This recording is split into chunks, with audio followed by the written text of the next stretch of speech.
The ravens had gone quiet in the Godswood.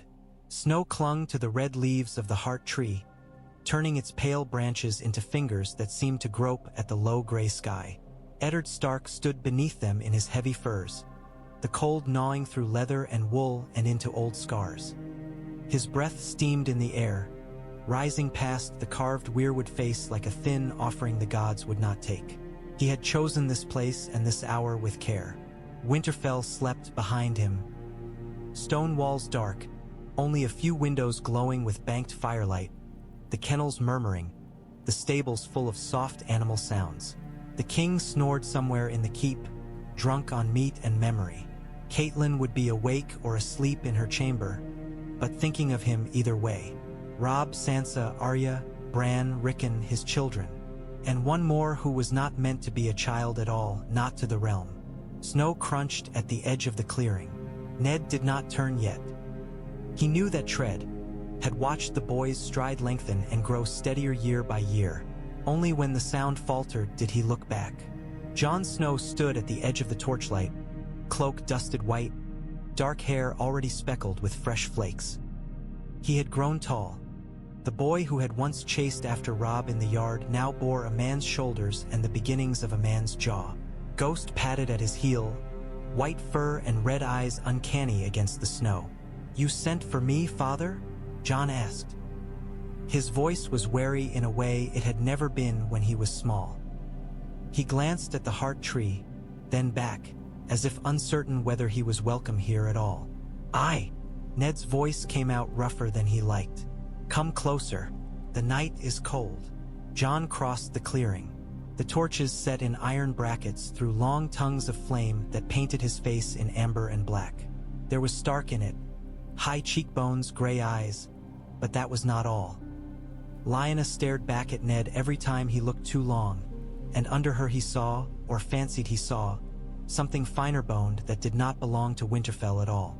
"They've near finished packing," Jon said. "Uncle Benjen means to ride at first light. I wanted to—" He broke off, swallowing hard. "I wanted to say farewell." "You shall," Ned said. "But not yet. There is something I must tell you first." Jon's brows drew together. "Has something happened?" "Not yet." Ned drew a breath that tasted of snow and old regret. "You ride for the wall on the morrow. You mean to say your words and be bound to the Night's Watch for all your days. Before you take such vows, you deserve to hear at least part of the truth I have kept from you." "The truth?" Jon repeated. His shoulders stiffened. "About my mother?" The word hung between them like a sword. Jon had used it before in quieter rooms in less dangerous hours. Each time, Ned had turned him aside with some half-answer, a promise postponed. "Next time, when I see you again, when you are older, lies all of them." "I," Ned said, "about your mother, and about you." For a heartbeat Jon stood very still. The snow flurried around them, hissing softly as it struck the torches and melted. Ghost's breath smoked in the dark. The Weirwood's red eyes watched, blind and knowing. "I thought," Jon began, then stopped. "When you ride south, I thought you meant to tell me after, that you would come back and—" He shook his head. "It doesn't matter." "It does," Ned said quietly. "I have tarried too long already. There are truths a man may carry alone, and some he must share or be crushed by them. And there are promises."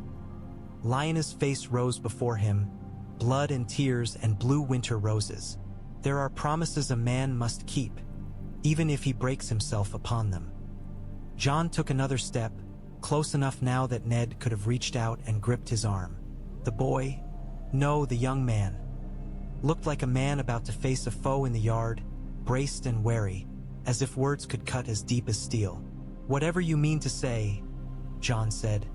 "I can bear it." Ned almost smiled. That was Lyanna too, all pride and iron. "I pray that is so," he murmured. "Listen then, Jon. Listen as you have never listened to me before." Jon swallowed, the motion jerking in his throat.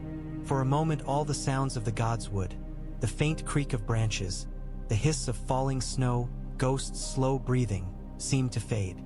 There was only his father's face, lined and grave in the torchlight.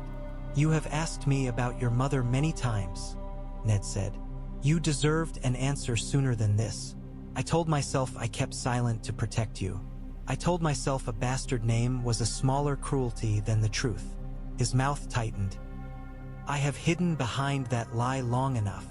Was she—" Jon began, then forced the words out. "Was she some camp follower? A tavern girl in the south? Did you buy her for a night and—" "No," the word came out harsh and sharp. "No, Jon. Your mother was no tavern girl. She was my sister." The world tilted under Jon's feet. For an instant he wondered if the gods would had shifted, if the roots beneath the snow were sliding like serpents. "Your sister," he said stupidly. There was only one sister the North still spoke of in hushed, reverent tones. "You mean Lady Lyanna?" Ned's eyes did not waver. He said. "Lyanna Stark was your mother." It was madness. Jon almost said as much. Lyanna Stark was a statue in the crypts, a girl in songs, a name his father wrapped in silence. She was the wolf maid who had been stolen by a prince and buried with a wreath of winter roses. She was story. She was wind. She was not his mother. "That can't be," he said. "If it were true, you would have said so. Lady Catelyn would have—" He stopped himself. Whatever Catelyn would have done did not bear thinking on. "I said nothing because I swore I would say nothing," Ned replied. "Lyanna made me swear it when she lay dying. She feared what the truth would bring down on your head. She feared Robert Baratheon more than she feared any Targaryen. She was not wrong." The name hit Jon like a physical blow. "Baratheon," he repeated. "Because of the rebellion."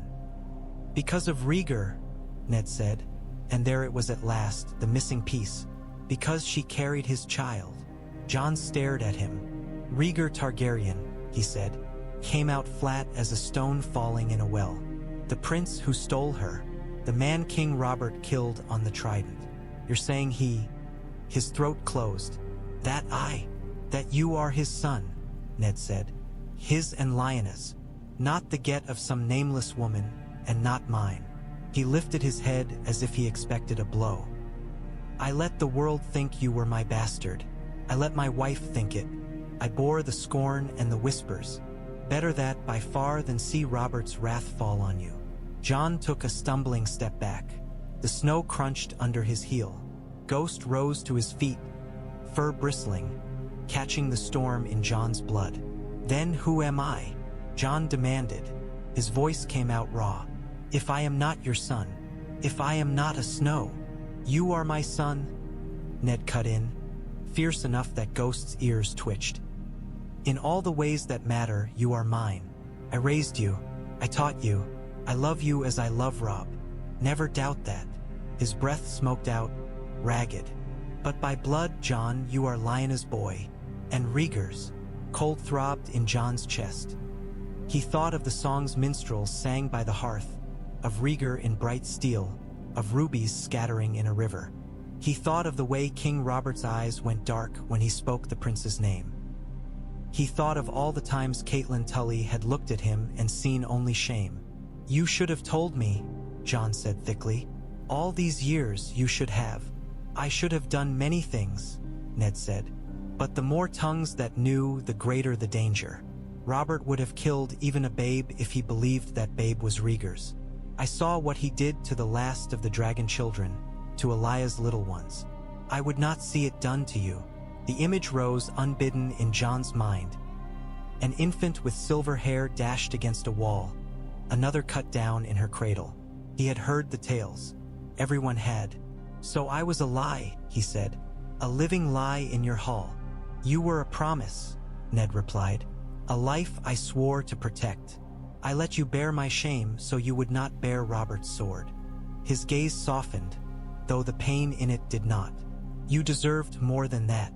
You deserved a name that was yours. But names can be as deadly as blades, in the wrong ears."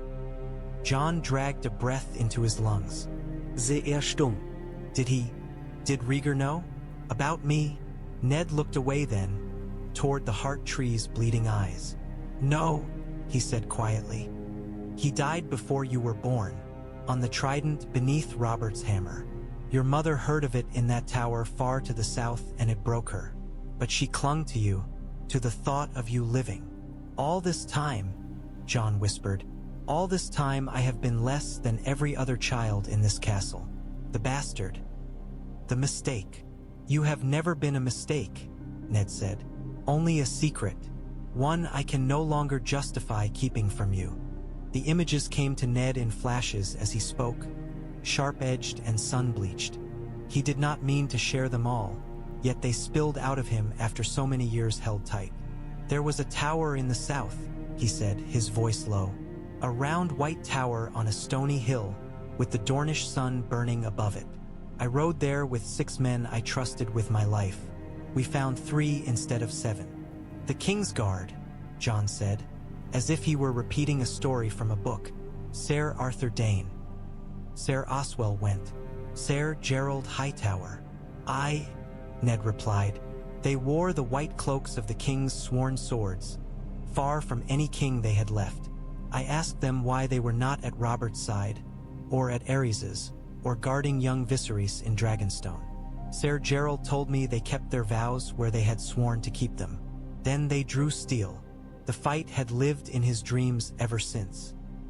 Dawn in Ser Arthur's hand had shone pale as milk glass, every sweep of that blade a silver arc that tore men open. Ethan Glover's last cry, Martin Castle's shocked eyes as he fell, the spray of blood on sun-baked stones. Ned saw it all over again, as he had on 100 sleepless nights. In the end, he said, only 2 of us stood. Ser Arthur nearly killed me.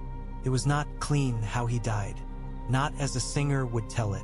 There was mud and blood, and no honor in it, save that it ended. Jon listened with his face gone still, as if afraid that any movement would break the spell and send the story scattering. Ghost had sunk down onto his belly, chin on his paws, red eyes fixed on Ned. And then, Jon asked softly, and then I climbed the tower, Ned said, my legs shaking from the climb and the loss of blood. I thought I would find Rhaegar there, or Aerys, or some other dragon I could point my sword at. I found your mother instead. He could smell it even now. Blood and sweat and roses gone sickly in the heat. Lyanna lay in a bed that might once have been fine, its linen stained rusty brown. Her hair clung to her face. She had torn her own hands to ribbons on the sheets. A basin of water in the corner had gone pink. She was in a bed of blood, he said, fevered, rambling. There was a babe in the room, swaddled in cloth, a quiet little thing, not crying at all. The wet nurse was gone. Fled, perhaps, dead. I never knew. He looked at Jon. You were that babe. The snow seemed to hush.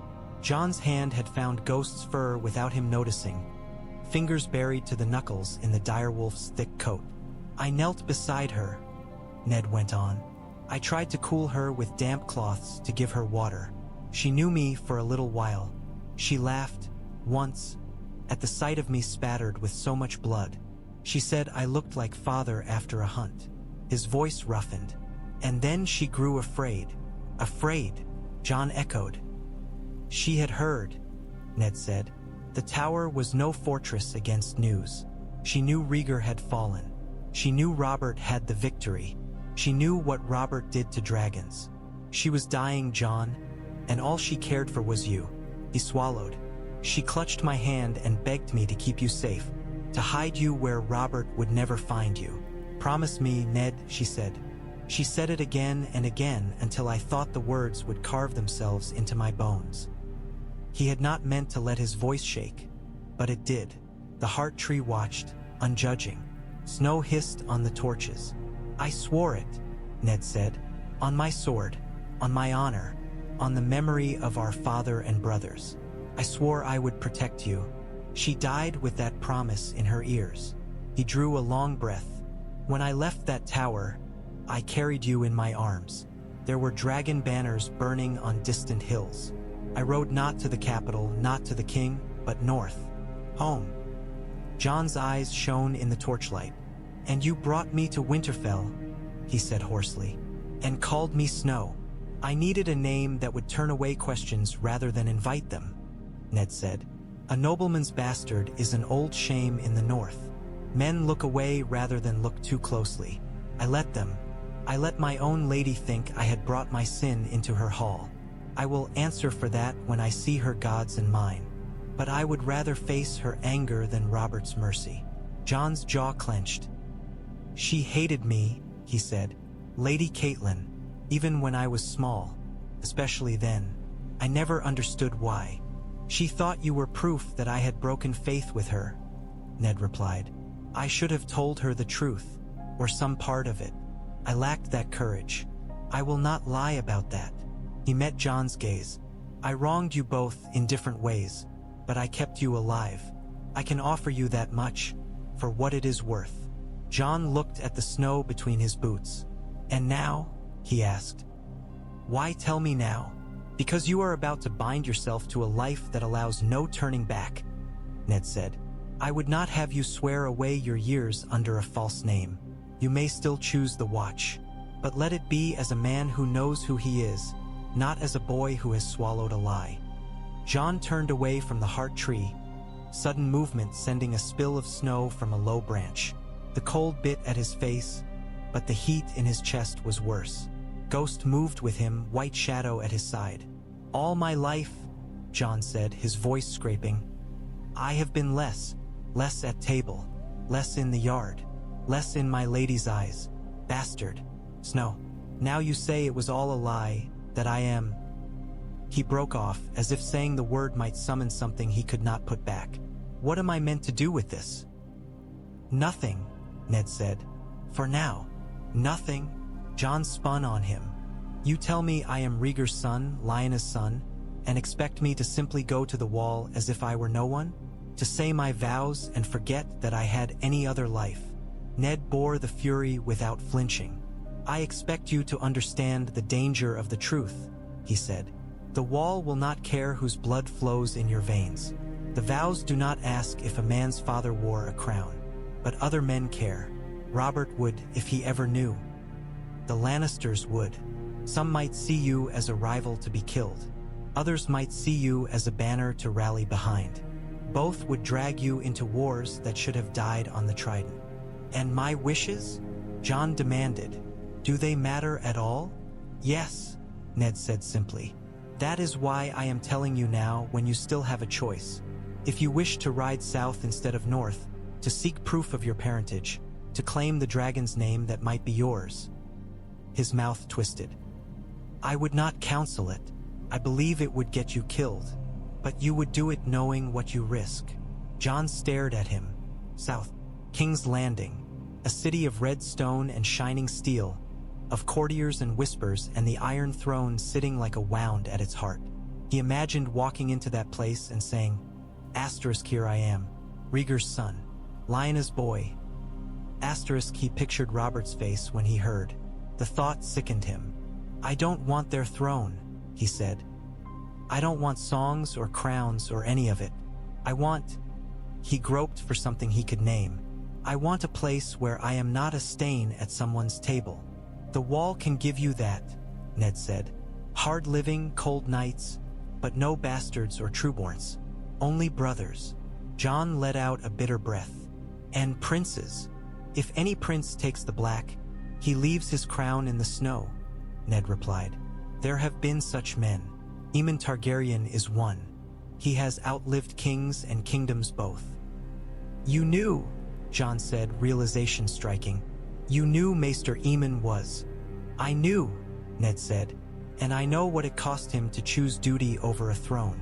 I also know what it spared him. No one tried to use him as a weapon. No one marched under his name. Up here, he is simply Aemon of the Night's Watch. Jon thought of the old maester's milky eyes, the quiet way he moved his hands over the chains of his office. A prince who had chosen to be no one. A dragon who had allowed his fire to bank into a candle's flame. You would have me follow his path, Jon murmured.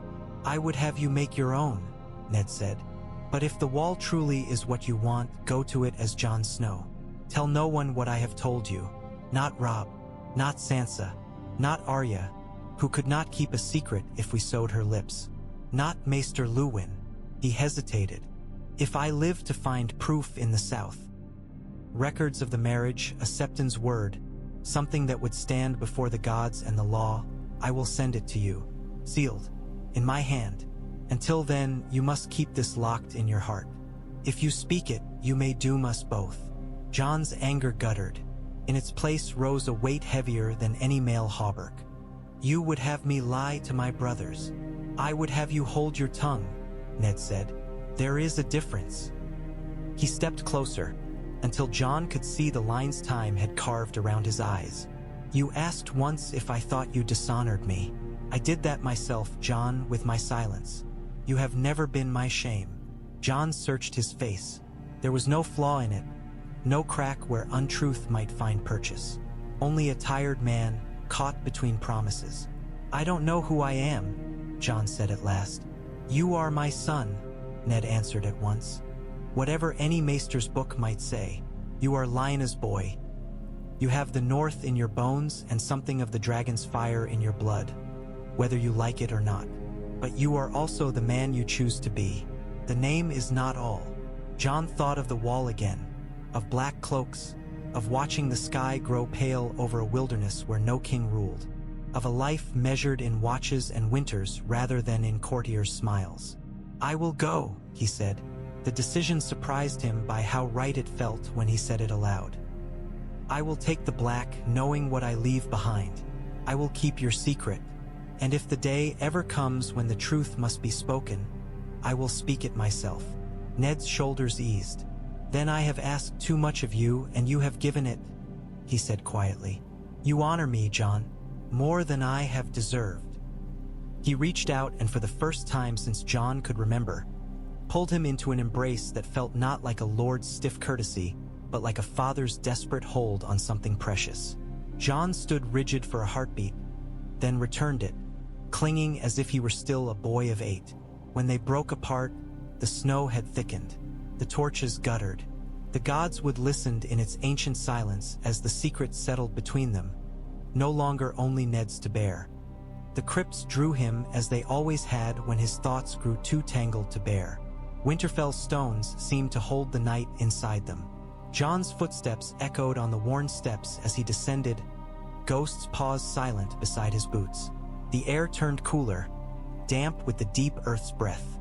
Torches burned low in iron brackets, their light casting long bands across stone faces and granite wolves. He passed the kings of winter first, their features softened by centuries, swords of stone resting across their laps. Further down, the more recent lords, Brandon's stern visage, Cregan's carved beard, men he knew only by half-remembered stories. Each watched with blind eyes as he walked. Lyanna waited at the far end, smaller than most, her statue set between those of Brandon and Eddard Stark. She had no stone wolf at her side, only a garland of carved roses in her lap. The sculptor had not dared to paint them blue, but Jon saw them that way anyway in his mind's eye. He stopped before her. The torch at his back threw enough light to pick out the curve of her cheek, the unbound hair spilling over her shoulders, the hint of wildness in her lips that no chisel could quite erase. She was younger than he had imagined his whole life, younger than Catelyn, younger than he would be if he lived long enough to see the next winter. My mother, he said softly. The word shook. Lyanna. Ghost sat at his side, pressing his flank against Jon's leg. Jon laid a hand on the direwolf's head and felt the steady warmth, the slow rise and fall of breath. It anchored him in a way nothing else did now. I thought you were someone else, Jon told the stone girl. His voice sounded strange in the crypt, swallowed by stone. Some girl my father found on campaign. Some mistake he made and could not bring himself to abandon. I hated you sometimes in my head for leaving me. I didn't even know your face. He laughed once, a humorless sound. Now I know, and it doesn't make anything simpler. The statue said nothing. Of course it didn't. Yet Jon found he could not stop talking. They say you were wild, he went on. That you rode like the wind. That you could beat half the men in the yard with a sword. Oldnan said you once pulled a boy out of the river in flood, and then scolded him so hard he cried more than he had when he thought he was drowning. He swallowed. They say you loved Prince Rhaegar, or that he stole you, or both. The songs never agree. He imagined her alive as he spoke, laughing under a helm at the tourney at Harrenhal, hair braided with blue flowers, scowling at Brandon for some hot-headed foolishness, arguing with father in a Godswood much like this one. A girl with mud on her boots and a sword in her hand, not a pale legend lying in stone. Did you choose this? Jon whispered. Did you choose him? Did you know what it would cost? Did you think about the babe they say you carried, or about the war it started? The questions hung unanswered in the cold air.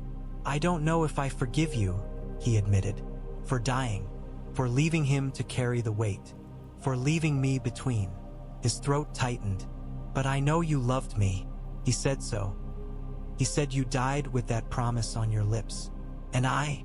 He broke off because he could not say what lay behind that eye without feeling as if something in him might break apart. And I will try, he said instead, to be something you would not be ashamed of, to be worth what you paid. He reached out and brushed his fingers lightly over the stone roses in her lap. The carved petals were cold and unyielding. In his mind they were blue, their scent sharp and clean as the air after a snowfall. Jon Snow, he said aloud, as if testing the name in this place of the dead. Aegon, whatever I am, it doesn't matter down here. Up there it might. He nodded toward where the world lay above the stone. But I'm going north, to the wall. I think you would have laughed at that. Your son in black, with a wolf at his side. Ghost huffed as if in agreement. You died in a tower far away, Jon said. But I'll remember you under snow and stone. When the cold bites, I'll think of you. I'll think of him too, perhaps. Your prince. My... He could not quite form the word father around Rhaegar's name. Felt too strange. Whatever he was. He stepped back. The torch spat, sending a little shower of sparks drifting upward. Lyanna's stone eyes watched him go, unchanging. On the way back toward the steps, he paused before another statue. A younger Ned Stark than the man in the Godswood, carved as he had been when the sculptor imagined him dead and gone long before his years. The stone face was solemn, sword across the knees, wolf at his side. I'll keep your secret, Jon told the stone Eddard, until the day it must be spoken. I swear it. The crypt did not answer, but the vow settled in him like a new weight that also, somehow, made him stand straighter. When he climbed back toward the light, the air grew warmer with each step. Winterfell awaited him above, with all its pains and comforts. Memory and duty both pushed at his back as surely as if the dead themselves had risen to set him on his path. You'll be late if you don't hurry, Robb said, leaning against the doorframe. Jon had not heard him come in. He was buckling his sword belt, fingers working the familiar strap by rote. His bundle lay ready on the pallet. Spare shirts, a whetstone, a small wooden box with a lock of Bran's hair he'd cut when the boy was too young to protest. Little things. Everything else he would leave behind. I'm ready, Jon said. You look it, Robb replied. He stepped into the room, closing the door softly behind him. More ready than I am, if truth be told. I still can't believe you're really going. Believe it, Jon said. He tried to smile. Someone has to keep Uncle Ben-Jen from freezing solid. Robb's answering grin was brief. The air between them felt different, somehow edged with things neither knew how to say. For years they had been shoulder to shoulder in everything that mattered. In the practice yard, in the stables, knee-deep in snow with wooden swords. Whenever Catelyn's gaze had grown too sharp, Robb had been there to deflect it with some joke or reckless suggestion. Now Jon knew that the boy before him was his cousin, not his brother. The knowledge sat in his stomach like a swallowed stone. If you wanted, Robb said abruptly, Father could still. He won't, Jon cut in gently, and I wouldn't ask. I chose this. Robb studied him. You feel different, he said. Since last night, it's like there's a wall between us I can't see. Jon's heart gave a painful twist. I'm still me, he said. Everything we did together still happened. That doesn't change." "No," Robb agreed. "No, it doesn't." He reached out and pulled Jon into a rough embrace, thumping his back hard enough to sting. "You're my brother," he muttered into Jon's shoulder. "Whatever any maester says." Jon closed his eyes for a moment. "Always," he said. In the yard, Arya found him as he tightened the girth on his horse. She barreled into him like a small, determined storm, nearly knocking him sideways despite the difference in their size. "You're really going?" she demanded, muffled against his cloak. "I am," he said, holding her. Hot Pie won't hit himself with his own sword. Someone has to show him how. She snorted against his chest, a wet, half-laugh sound. When she pulled back, her eyes were bright in a face still soft with childhood. "You'll write," she said fiercely. "You promised. And you'll write back," Jon replied. "When you're not busy sticking Joffrey with a wooden blade." "I'll use steel," Arya said darkly. Then her expression crumpled. "It won't be the same without you." "It never is," Jon said and tried to make it sound light. "You'll have Needle, and Nymeria, and Robb. You won't even miss me." "I'll miss you," she insisted, "even if no one else does." "Your father will," he said before he could stop himself. Arya frowned. "You always call him that, father, except when you're angry and then you don't call him anything." "He is my father," Jon said, "no matter what people say."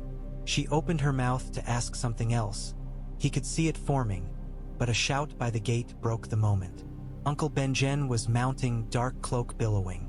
Tyrion Lannister adjusted his saddle, muttering about frozen stones. Stable hands hurried to and fro, breath steaming.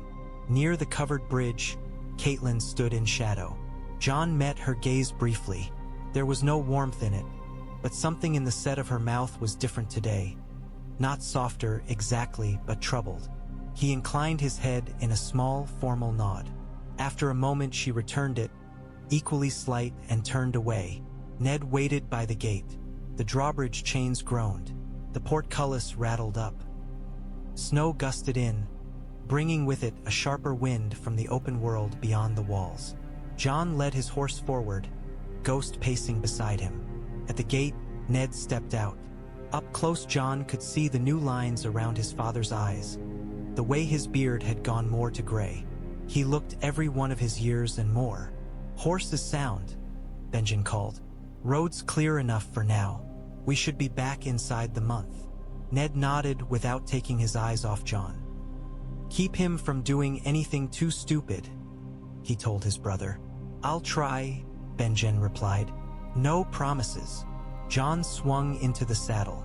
From this height he could see over his father's shoulder to the yard, to Robb and Bran and Theon and the others watching. Winterfell's towers loomed beyond them, familiar and distant all at once. "Father," he said. "Jon." Ned stepped up, one hand closing around Jon's boot. The grip was strong, anchoring. His voice dropped for Jon's ears alone. "Remember what we spoke of. Remember who you are and who you are not." "I will," Jon murmured. "And you, be careful in King's Landing." Ned's mouth twitched in something that was almost a smile. "I will tread lightly," he said. "There are lions in that city that wear men's faces." Jon thought of golden hair and sharp green eyes. "Then I hope the wolves bite first." He did not say goodbye. The word felt too final, as if speaking it might make it true in some irrevocable way. Instead he inclined his head, knight to lord, son to father, bastard to the man who had chosen to bear that stain. Ned released his boot. "Go well, Jon Snow," he said. "May your God and mine keep you." The gate yawned open before them, its iron teeth raised. Beyond, the Kingsroad stretched away into a white distance, its ruts filled with old ice. The sky was a hard, pale blue above the leafless trees. Benjen put heels to his horse, trotting out first. Tyrion Lannister followed at a more sedate pace, wrapped in fur like a child in a mother's arms. Jon lingered a heartbeat longer, his horse shifting under him, smelling the cold. He looked back once. Winterfell's walls were smaller from this angle, but no less solid. Robb stood on the steps with Bran at his side, one arm slung around his younger brother's shoulders. Theon lounged beside them with practiced nonchalance. Somewhere above, Sansa would be watching from a window. Arya would have ignored Septa Mordane to stand on the wall walk. He could not see them, but he felt them there. Ned raised one hand in a simple, solemn gesture. Jon mirrored it, and then he turned his horse north. The air beyond the walls seemed different, sharper, freer in a way that made his chest ache. The road wound between stands of bare oaks and soldier pines, past fields lying fallow under their thin white covers. Crows flapped from branch to branch, black against the bright sky. They rode in silence for a time. Snow squeaked under hooves. Ghost ranged ahead, a pale shadow slipping between trees, doubling back now and then to check on his human. Jon watched the direwolf move and felt a grim comfort. Whatever he was, whatever blood ran in him, Ghost was his. Tyrion broke the quiet first. "You take your farewells hard, Snow," he observed, guiding his pony into place beside Jon's larger mount. "You rode out of that gate like a man walking away from his own funeral." "It's the only home I've ever known," Jon said. "I don't expect I'll see it again." "Ah, the surety of youth," Tyrion said. "My brother says nothing in life is certain but death and taxes. I'd add that very little is as permanent as we think." He eyed Jon sidelong.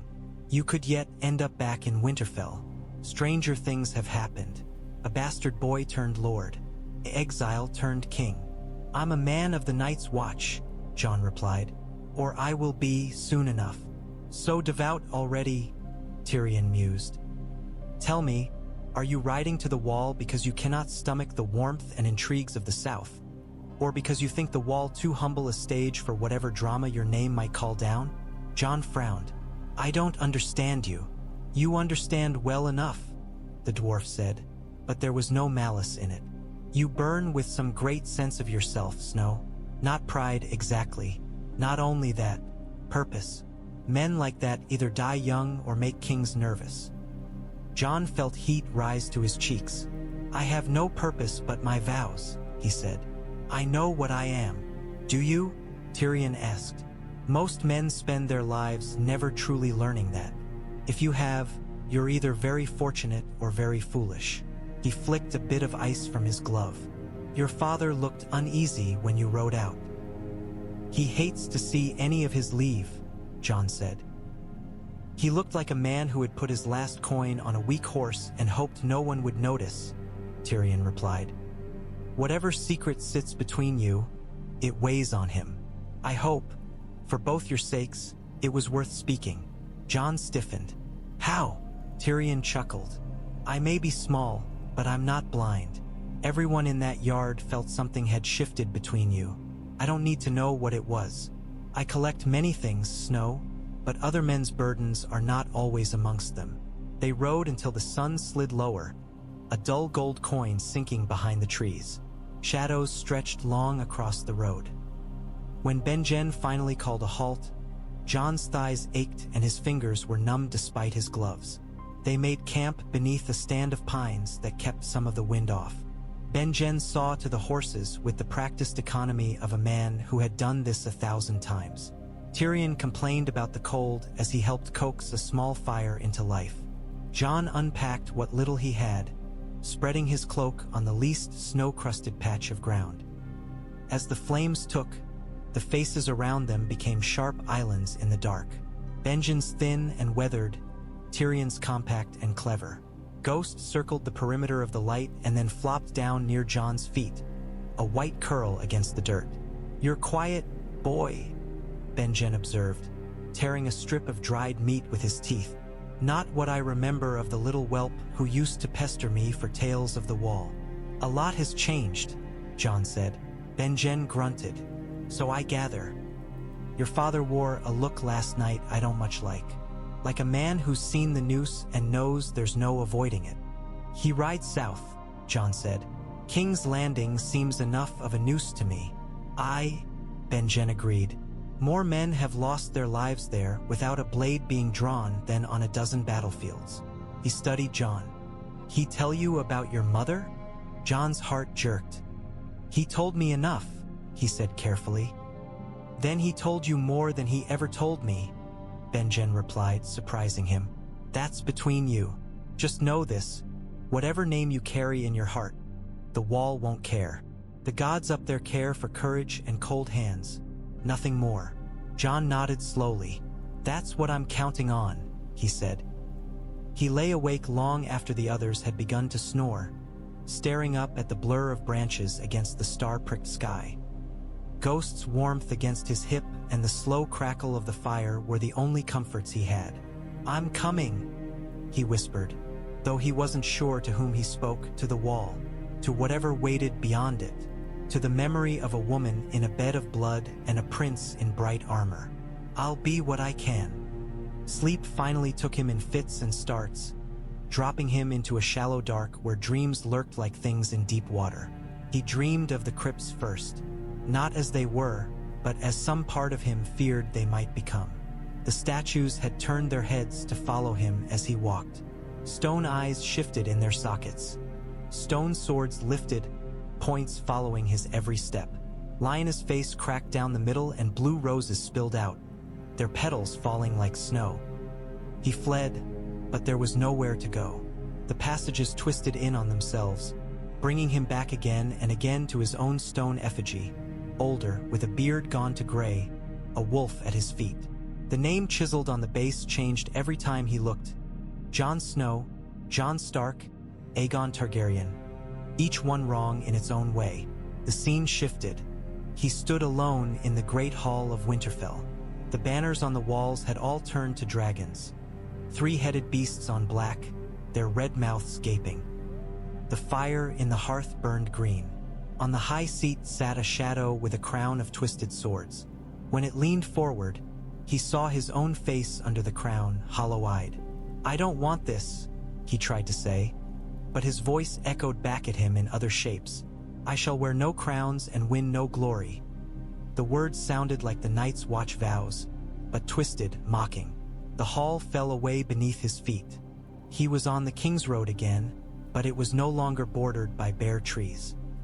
On one side marched a line of Weirwoods, their faces weeping red. On the other, blackened trunks that stank of fire. Above, the sky was split in two. One half showed a cold blue full of hard stars. The other half was full of smoke and wings. A dragon wheeled there, immense and terrible, its scales flashing between black and silver. Fire licked at its jaws, but the air around it steamed with cold. As it circled, snow rose in little whirlwinds beneath its passage. Its shadow swept over him, long and dark, and for a moment he felt something inside him answer.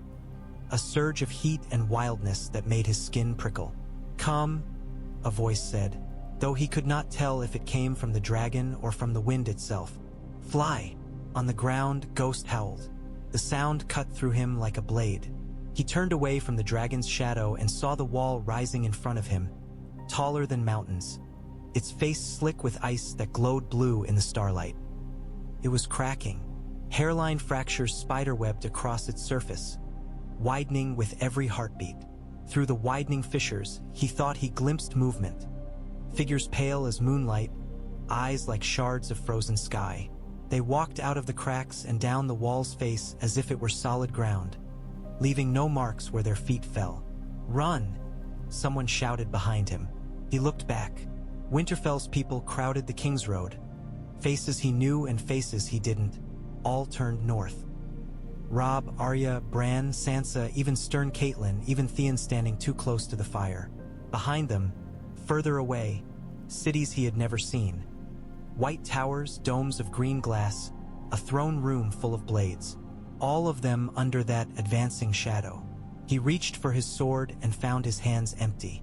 "You were meant to be a shield," another voice said, soft and close, a woman's voice. "You swore it." He turned toward the sound and saw Lyanna not as stone, but as she might have been in life. Hair tangled, face pale, a smear of blood at the corner of her mouth. She held a bundle to her chest. When she drew the cloth back, there was fire inside, Not a child, blue fire, cold and consuming. I asked him to protect you, she whispered. Who will you protect? He woke with Ghost's teeth fastened gently in his sleeve, shaking his arm. The fire had burned low, embers glowing faintly. Benjen snored softly beneath his blanket. Tyrion was a hump of fur and wool on the far side of the ashes. The trees loomed black against a pre-dawn sky. Jon lay still, heart-tripping. The dream clung like cobweb. He could still smell the sharpness of blue roses, feel the wall shudder. Ghost whined once, very softly, and pressed closer, cold nose against Jon's throat. It's all right, Jon murmured, though he did not entirely believe it. He rubbed the direwolf's neck, feeling muscle and bone and life. I'm here. We're on the road. That's all. Yet when dawn finally bled into the world and they broke camp to ride on, he could not help glancing north again and again, searching the horizon for some sign that the wall waited. Not just as a place of exile and cold, but as the line where something vast and dangerous would one day have to be met. The more he thought on his father's words, the more he understood what lay beneath them. Ned Stark had not told him the truth to set him on any path to a throne. He had told him because he feared the games of men would matter less, soon, than the War of Winters. If that was true, then the bastard boy on the Kingsroad, with a direwolf at his heels and an old name coiled in his blood, might matter in ways none of them yet understood. Jon set his jaw and urged his horse to a faster pace. The wall was somewhere ahead, unseen but enormous, waiting. Whatever he was, Snow or Stark, wolf or dragon, he would face it there. Castle Black rose out of the earth so quietly that Jon almost missed the moment when the wilderness became its outskirts.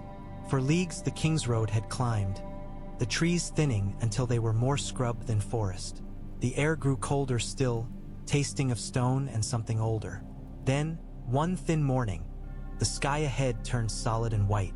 At first he thought it a ridge of cloud crouched on the horizon. Clouds moved. This did not. As they rode nearer, it resolved into plains of blue-white, banded with shadow, stretching from one end of the world to the other. The wall, Benjen said. Jon had imagined it 100 ways. None of them had prepared him for this. It was not a wall in any sense he had known the word.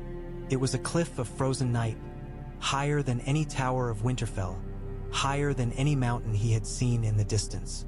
Its face caught the thin sun and broke it into 1,000 ghosts of light. His horse tossed its head and rolled its eyes. Ghost gave a low, uneasy rumble, then fell silent, as if cowed by the sheer size of the thing before them. Jon felt very small. The closer they rode, the more details emerged. Wooden galleries clung to the wall's lower face like barnacles. Rope and wood lifts dangled like spiderwebs. A gatehouse huddled at the base, dwarfed by the ice behind it. A child trying to shelter at a giant's feet. Castle Black itself sprawled before the wall, a clutter of wooden halls and low stone outbuildings surrounding a windswept yard. It was meaner than Jon had expected, more makeshift. There were no great towers, no soaring battlements, just a scatter of structures built by men doing the best they could at the far edge of the world. This is it, Tyrion said, drawing his pony up beside Jon's horse. His breath steamed in the air.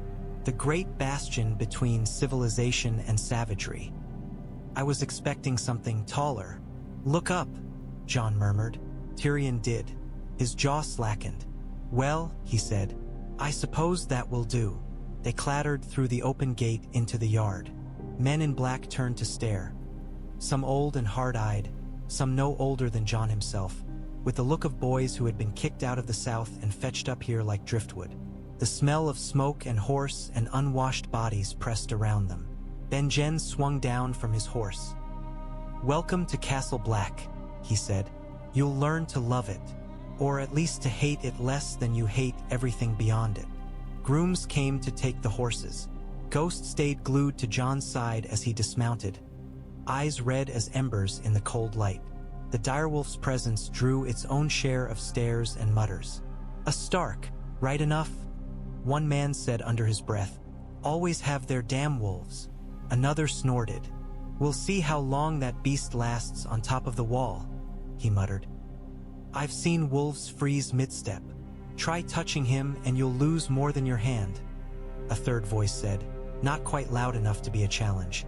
Jon kept his gaze steady and his hand resting lightly on Ghost's neck. He had not set foot inside a hall of the Night's Watch yet, and already he could feel the way eyes weighed him. Some saw a boy with a wolf and a sword. Some saw Stark. None saw the other name coiled under his skin. That was how it must be. A man with thinning hair and a pinched face came forward. Bowen Marsh, Jon would learn. He and Benjen spoke of numbers and grain stores and patrols. Tyrion managed to find his way to a fire and a mug of something hot within the space of a few heartbeats. Jon stood and watched it all, letting the noise wash over him. When Benjen finally turned back, his eyes were a little softer. "You'll be in the barracks with the other recruits," he said. "It's cold and loud and smells of men, which is to say it's better than most places you'll sleep in your life.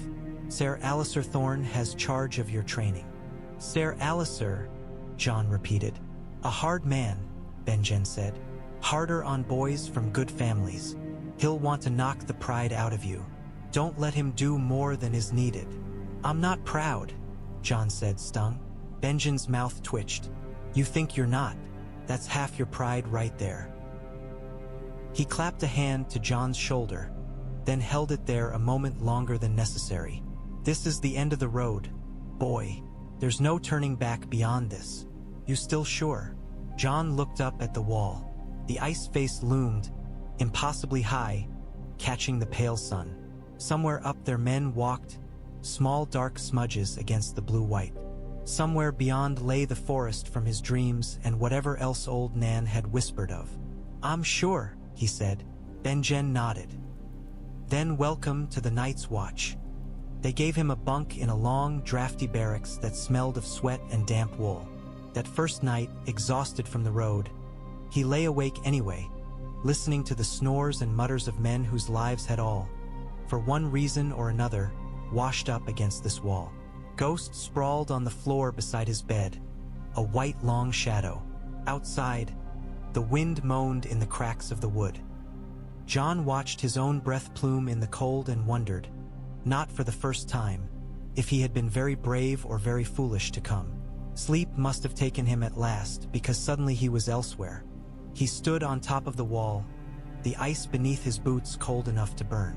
The sky above was full of moving light, veils of green and purple that rippled and twined like banners in some unseen wind. The forest below was a black sea. He was not alone. A girl stood beside him, hair a dark tangle around a pale, stubborn face. Lyanna, not in stone, not in a fever bed, but alive, eyes bright with the same wild humor Arya sometimes showed. "You took the wrong road," she said conversationally, as if they were standing in Winterfell's yard. "You were meant to be south, you know? That's where the songs said the dragon princes would go. South to crowns and pyres." "I'm no prince," Jon said. "I don't want their songs." She snorted. "Songs don't care what you want. Neither do kings." She leaned out over the edge, looking down. "But this is where the cold comes first. If you're here when it arrives, maybe the rest won't die screaming." He followed her gaze. The forest below was not still, he realized. The shadows moved, flowing in ways that had nothing to do with wind. Here and there, pale points of light flickered and went out, like stars being swallowed. "I'm one man," he said. "What can I do?" Lyanna looked at him then, and her eyes were not Arya's or his or anyone's. They were blue as cold fire. "You're not just one thing," she said.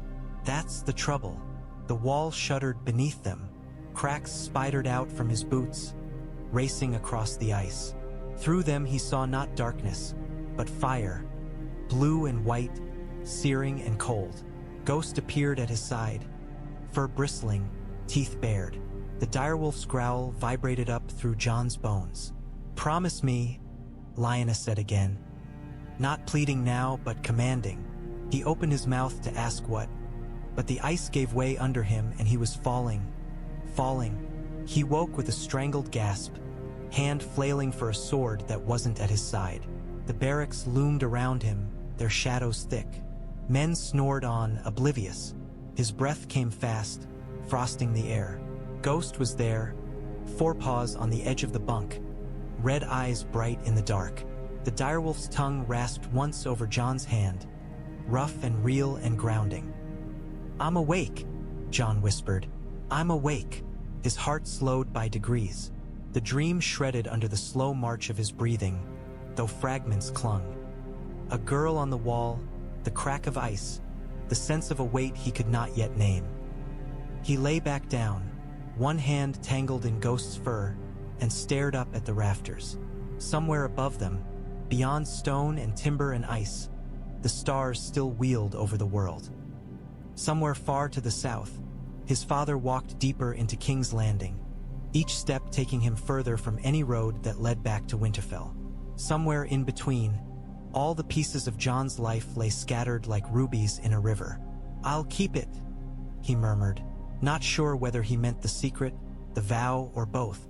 "Whatever comes, I'll keep it." Ghost huffed in answer and lay his head on Jon's chest. The weight of him was a small, solid thing in a world that suddenly felt very large indeed. Jon closed his eyes and let the wall's cold breath wash over him, feeling it carve away the last of the boy who had stood in Winterfell's yard. When sleep came again, it was dreamless. Dawn would bring new bruises, new lessons, new humiliations in the yard, and small kindnesses in unexpected places. It would bring Ser Alliser scorn and Samwell Tarly's shaking courage and Maester Aemon's blind wisdom. It would bring the slow realization that the story of a prince's bastard meant little on top of a cliff of ice. But all of that still waited in the unlit hours ahead. For now, there was only a boy, his wolf, and the thin wooden walls of a barracks pressed against the ancient cold. Beyond, the night stretched to the ends of the earth, and somewhere in its depths, something was stirring toward them, slow and inevitable as winter. On the fourth day, the world rose up to meet the sky. At first, Jon thought the thing on the horizon a bank of cloud, squatting low and unmoving. But clouds shifted and tore. This did not. It simply loomed, a solid pale presence that swallowed half the northern sky. "The wall," Benjen said quietly. Jon had imagined it since he was a boy, listening to old Nan's tales by the kitchen fire. A line of ice and stone, a border between the warm realm of men and the cold land of ghosts. Nothing in his imaginings had been so vast, so utterly indifferent. It was not a wall so much as a cliff of frozen night, its blue-white face banded with shadow, climbing higher than any tower in Winterfell, higher than any mountain he had ever seen. The closer they rode, the more it grew, until Jon's neck ached from craning to follow its height. The sun, thin and cold as it was, broke along its facets into 1,000 ghosts of light. His horse rolled its eyes and snorted, and even Ghost slowed, hackles faintly raised, as if some old memory in his blood stirred uneasily at the sight. "7 hells," Tyrion Lannister breathed. For once, the dwarf's wit failed him. His mismatched eyes were wide, reflecting ice. Now that is something. The gatehouse huddled at the wall's base looked like a child's toy set at a giant's feet. Wooden hoardings clung to the ice above it like barnacles, and above those Jon saw the faint trace of a lift. Ropes and pulleys no thicker than spider silk from this distance, disappearing into the blinding height. To either side, the wall simply went, a straight, impossible line that drank the horizon.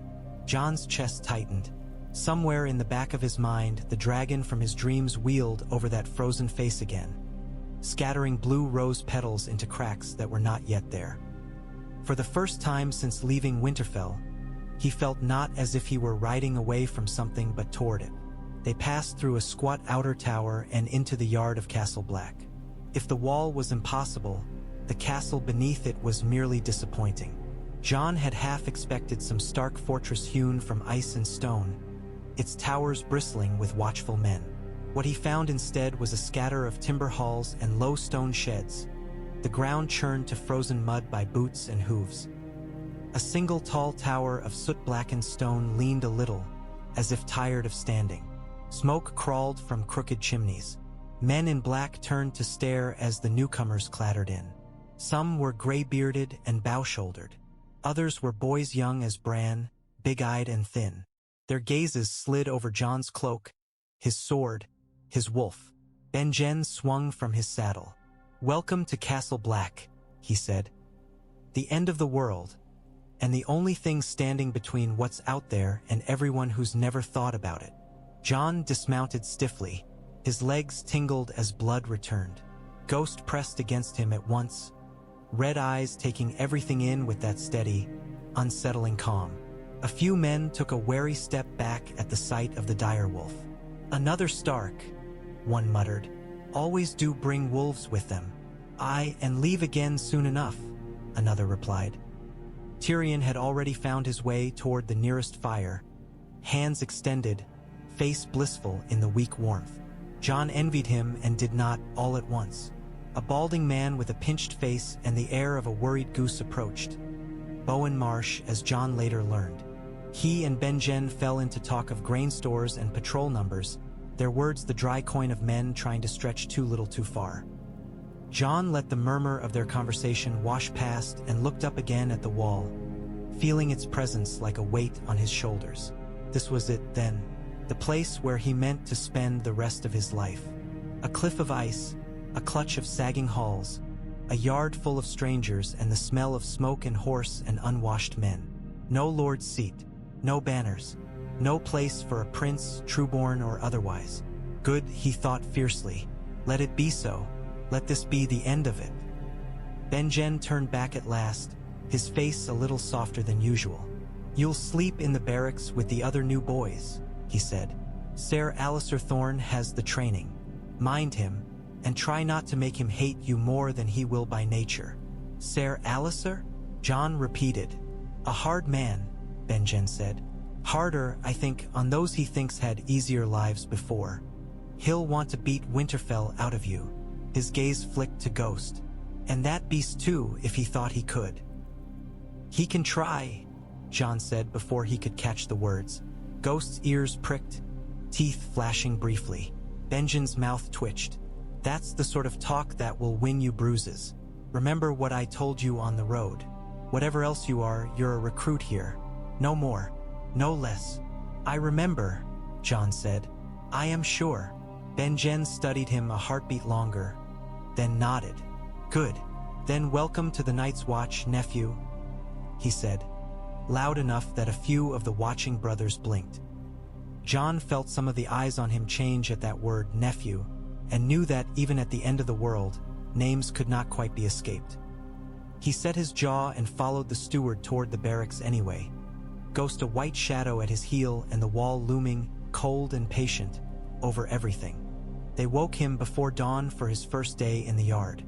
The sky was a smear of dirty gray when Jon stumbled out into the cold. His breath smoked. The wind knifed through his cloak, worrying at seams, reminding him that cloth was only ever a suggestion against weather this far north. The training yard was a trampled expanse of packed earth and old snow, ringed by the low shapes of halls and sheds. The wall loomed over it all, a silent, frozen witness. A line of boys and men waited already, shoulders hunched, wooden practice swords in hand.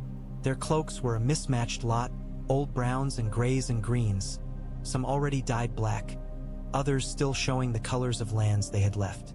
Their faces were worse for the look of them than their gear. Sullen, wary, scared. Jon took his place at the end of the line, Ghost settling just beyond the ring of trampled snow. The direwolf's red eyes followed every movement. Ser Alliser Thorne arrived like a crow blown in on the wind. He was tall and gaunt, wrapped tight in black, his long face set in a permanent sneer.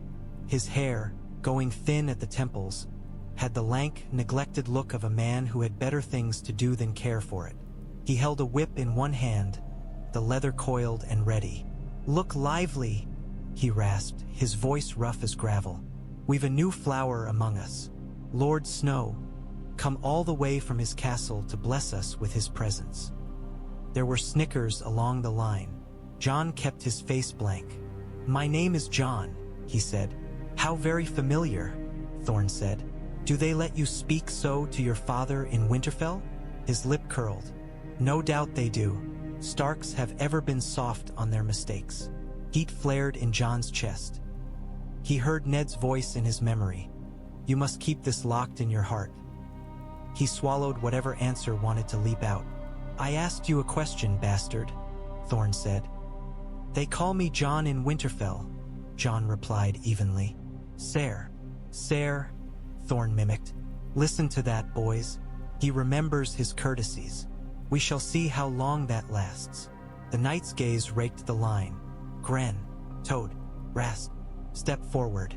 You three will welcome our noble brother to the watch. Show him how we dance. Gren lumbered out first, all thick shoulders and clumsy hands. Toad was the small, wiry one with quick eyes and a slit of a mouth. Rast had a pinched face and a sneer that never seemed to leave it, as if he smelled something foul wherever he went. They spread out, forming a rough triangle around Jon. The others watched with the avid interest of men whose entertainment was scarce and harsh. Jon loosened his shoulders. He had trained with Robb in Winterfell's yard since he was old enough to lift a stick. He knew the feel of a sword in his hand, the balance of his weight over his feet. These boys held their blades like clubs. Begin, Ser Alliser snapped. Gren came in first, leading with his strength, telegraphing his swing so plainly Jon almost pitied him. Jon stepped into the arc instead of away, turned his own blade to catch Gren's at the wrist, and rapped him hard on the forearm. The wooden sword flew from Gren's numbed fingers. Before the bigger boy could think to scramble after it, Jon drove a flat smack into his chest and shoved. Gren went down in the snow with a wheeze. Toad lunged at his flank. Jon pivoted. The smaller boy's point passed through the space where Jon's ribs had been a heartbeat earlier. Jon let his momentum carry him forward, then hooked his foot behind Toad's ankle and shoved him, too. Toad hit the ground with a curse and a spray of slush. Rast hesitated, just a heartbeat, but it was enough. Jon crossed the distance between them in 2 strides, parried the wild overhead blow easily, and slammed his shoulder into Rast's chest. The air left the rat-faced boy in a gust. Jon's pommel found his jaw, not hard enough to break bone, but enough to topple him to one knee. It was done before Jon's breath had quickened. Silence fell over the yard. Even the ravens in the rookery on the far side seemed to hush. Jon lowered his blade, letting its point rest lightly in the churned snow. Ser Alliser's expression curdled. Well, he said, our little wolf pup can bare his teeth. Are we impressed, brothers? No one answered. Jon could feel their stares on his back. Some were grudgingly respectful. More were resentful. He had done nothing but refuse to be beaten, yet he could almost feel the distance yawning between him and the boys sprawled at his feet. Pick up your swords, Thorne told Gren and the others. You shame yourselves less by losing than by lying there like slaughtered hogs.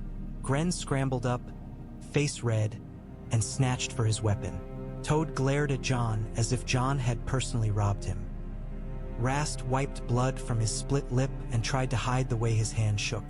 You, Thorne said, turning his glare on Jon, think this proves something? That you're better than the rest because your Lord Father paid for a master-at-arms? Let me teach you something, Snow. Out there. He jerked his chin toward the north.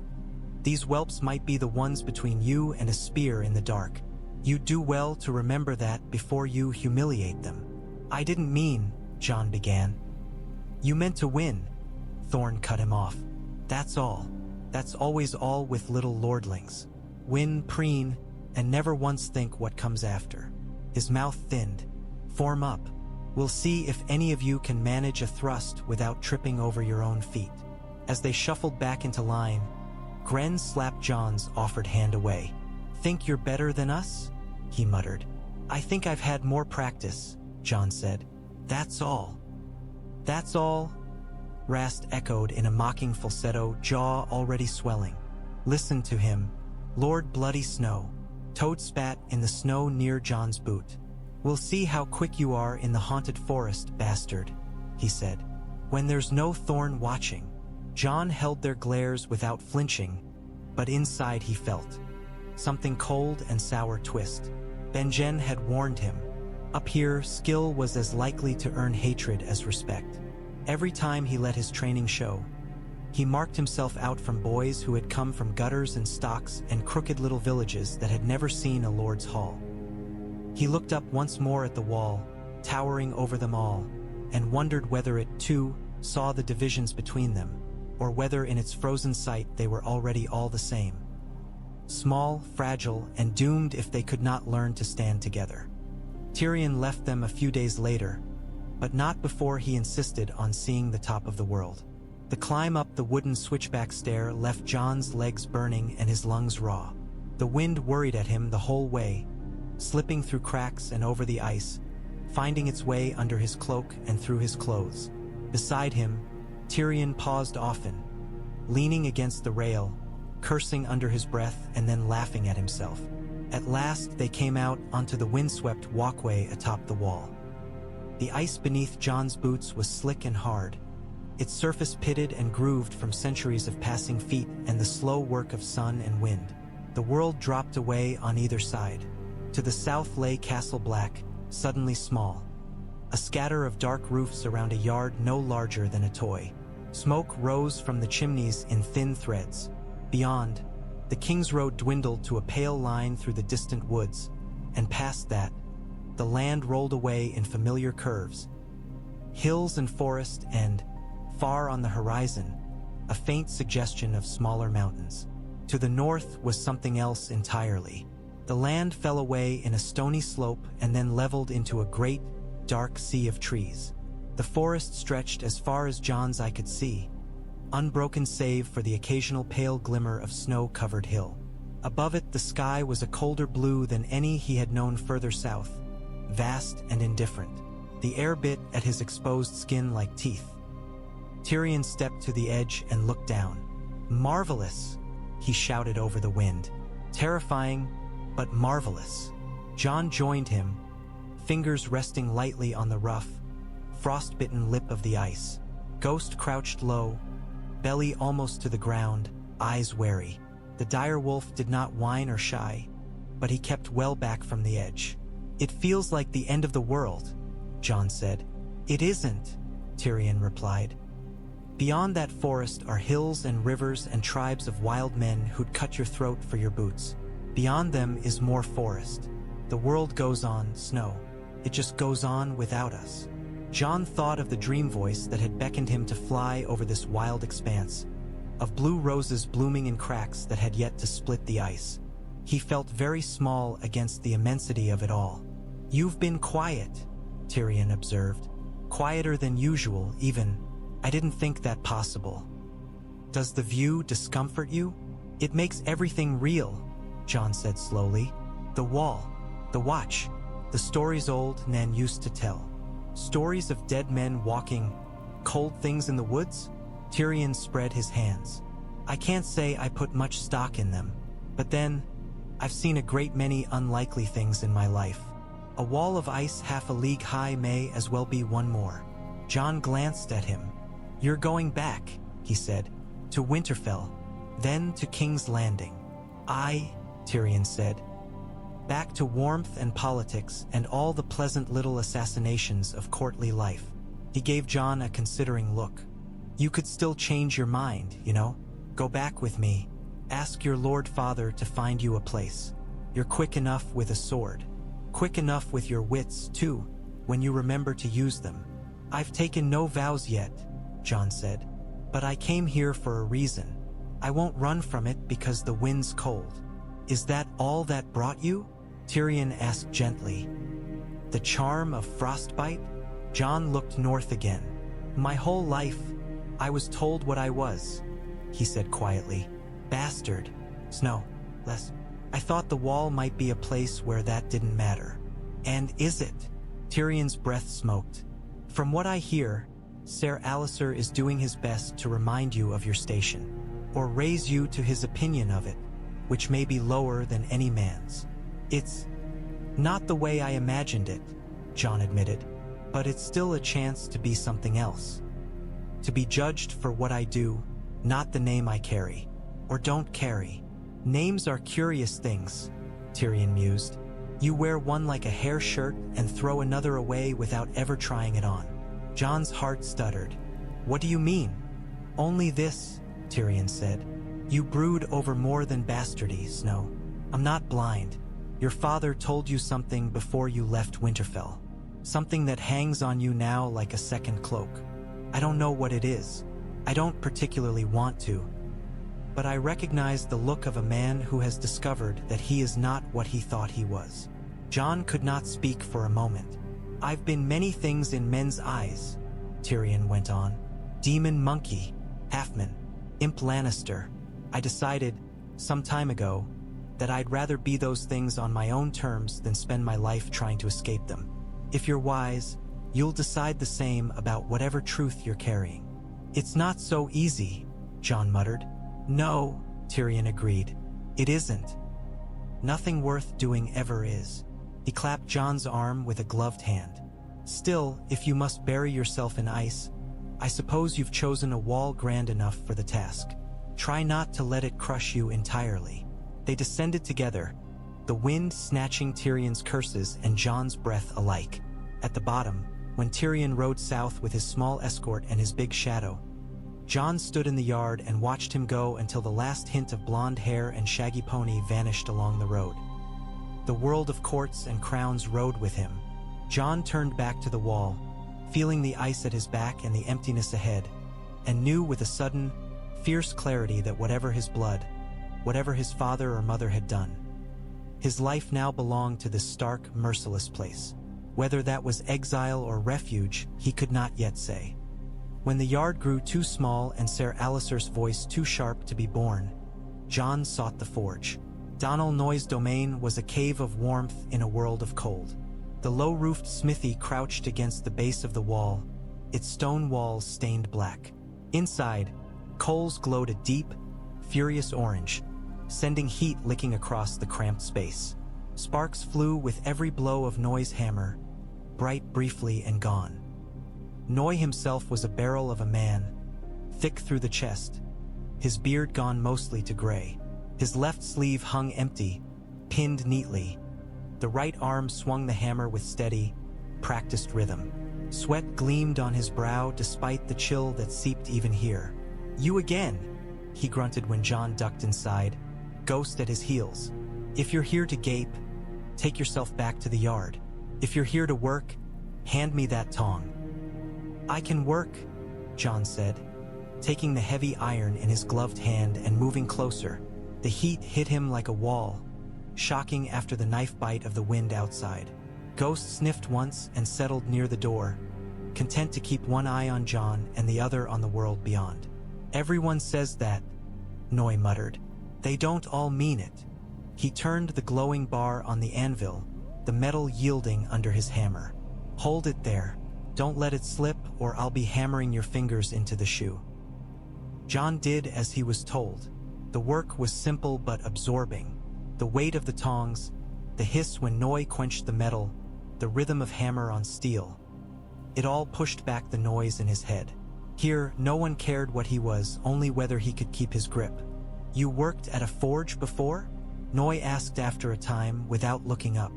Watched Mikken, back in Winterfell, Jon said. He let me bellows sometimes. That explains the way you hold those, Noye said. Not like a complete fool. He glanced at Ghost. And the wolf. He's mine, Jon said. So I gathered, Noye replied dryly. They didn't send him to me for shoeing. He nodded toward the direwolf. He's quiet. The others weren't. You've seen wolves like him? Jon asked, surprised. One once, Noye said. Long time ago, Stark Lord brought a litter through Storm's End.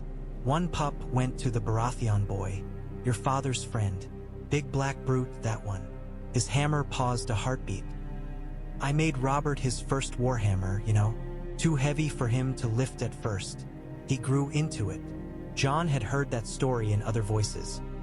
Robert Baratheon, the laughing storm, charging across the trident with his hammer raised. Rubies flying as he broke the dragon prince's chest. To hear it from the man who had shaped the weapon made it feel more solid somehow, more real. You were there, Jon said quietly. On the trident. Noye said. I watched Robert smash Rhaegar to ruin. He set the hammer down, eyes far away.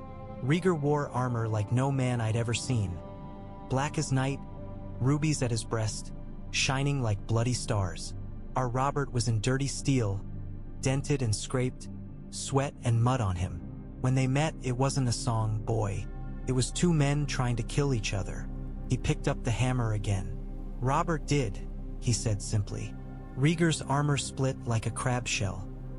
The rubies went flying into the river, and men scrambled for them as if they were worth more than the life that had been inside. That's how it is with kings and princes. Men care more for the trinkets they leave behind than the meat they were. Jon's throat was tight. Did you like him? He asked before he could stop himself. Rhaegar, Noye shrugged one shoulder. Didn't know him, he said. Saw his face once when he lifted his visor. He looked sad, that's all. Like a man who's realized too late that the story he thought he was living isn't the one he's in. He snorted. Robert was the better warrior. Whether he was the better man, well, he's never come to this wall to ask our opinion. Jon thought of the quiet prince in songs, of the laughing king in Winterfell's yard. One had given him blood. The other would have given him death, if he'd known.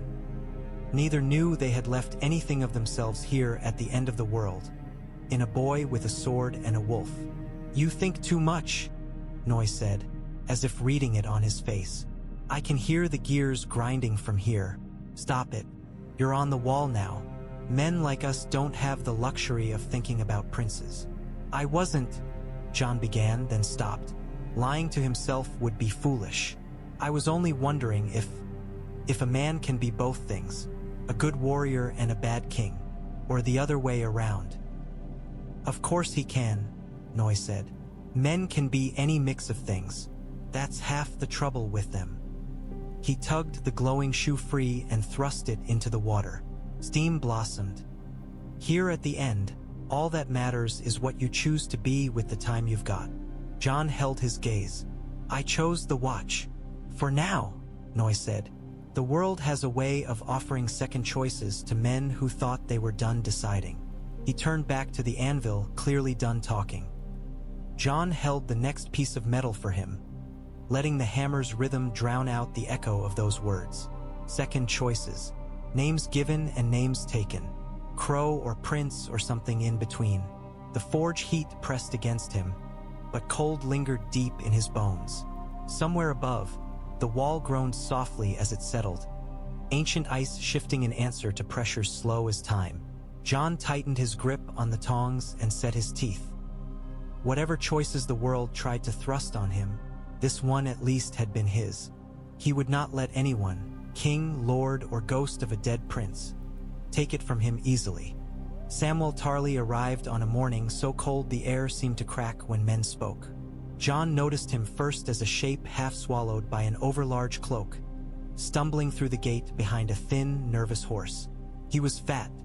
There was no kinder word. His cheeks were mottled pink from the cold and the exertion of simply staying upright. Sweat beaded on his brow despite the knife bite of the air. He blinked at Castle Black as if it were a sentence pronounced. That one looks ready to piss himself, Rast snickered, watching from the yard. Maybe they'll roast him, Toad said. We could all do with more meat. Gren laughed. A short, uncomfortable bark. Jon felt his jaw tighten.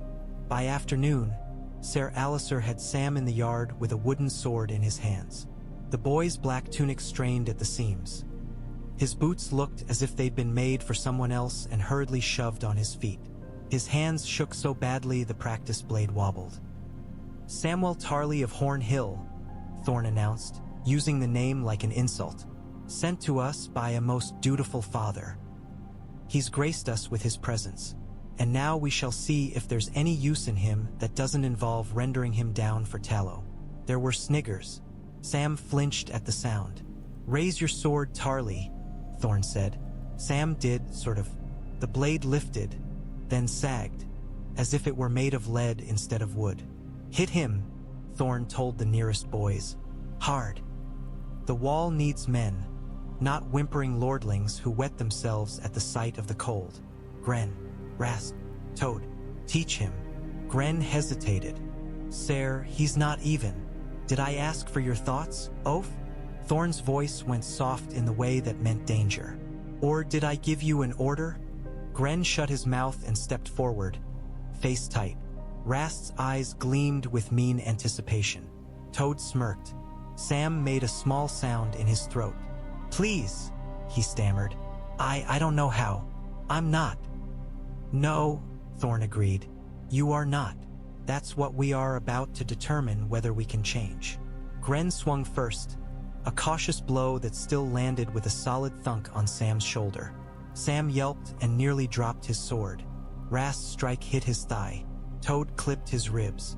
Each impact drew another cry.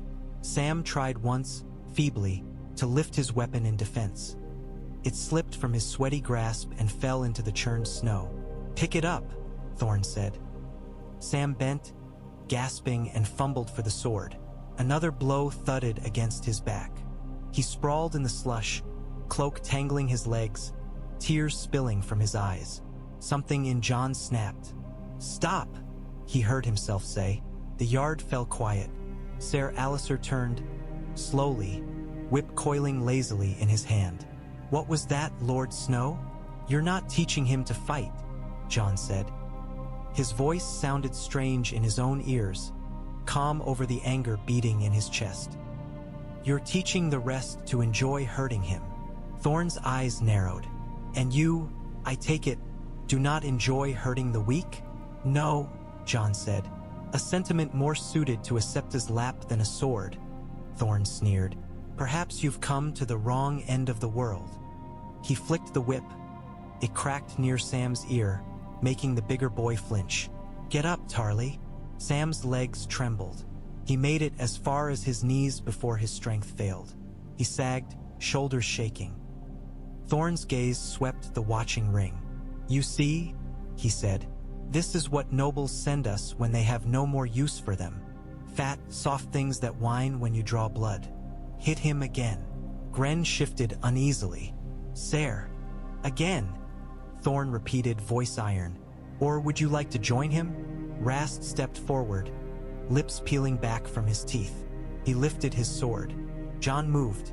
He stepped in front of Sam and brought his own practice blade up in a quick, sure motion.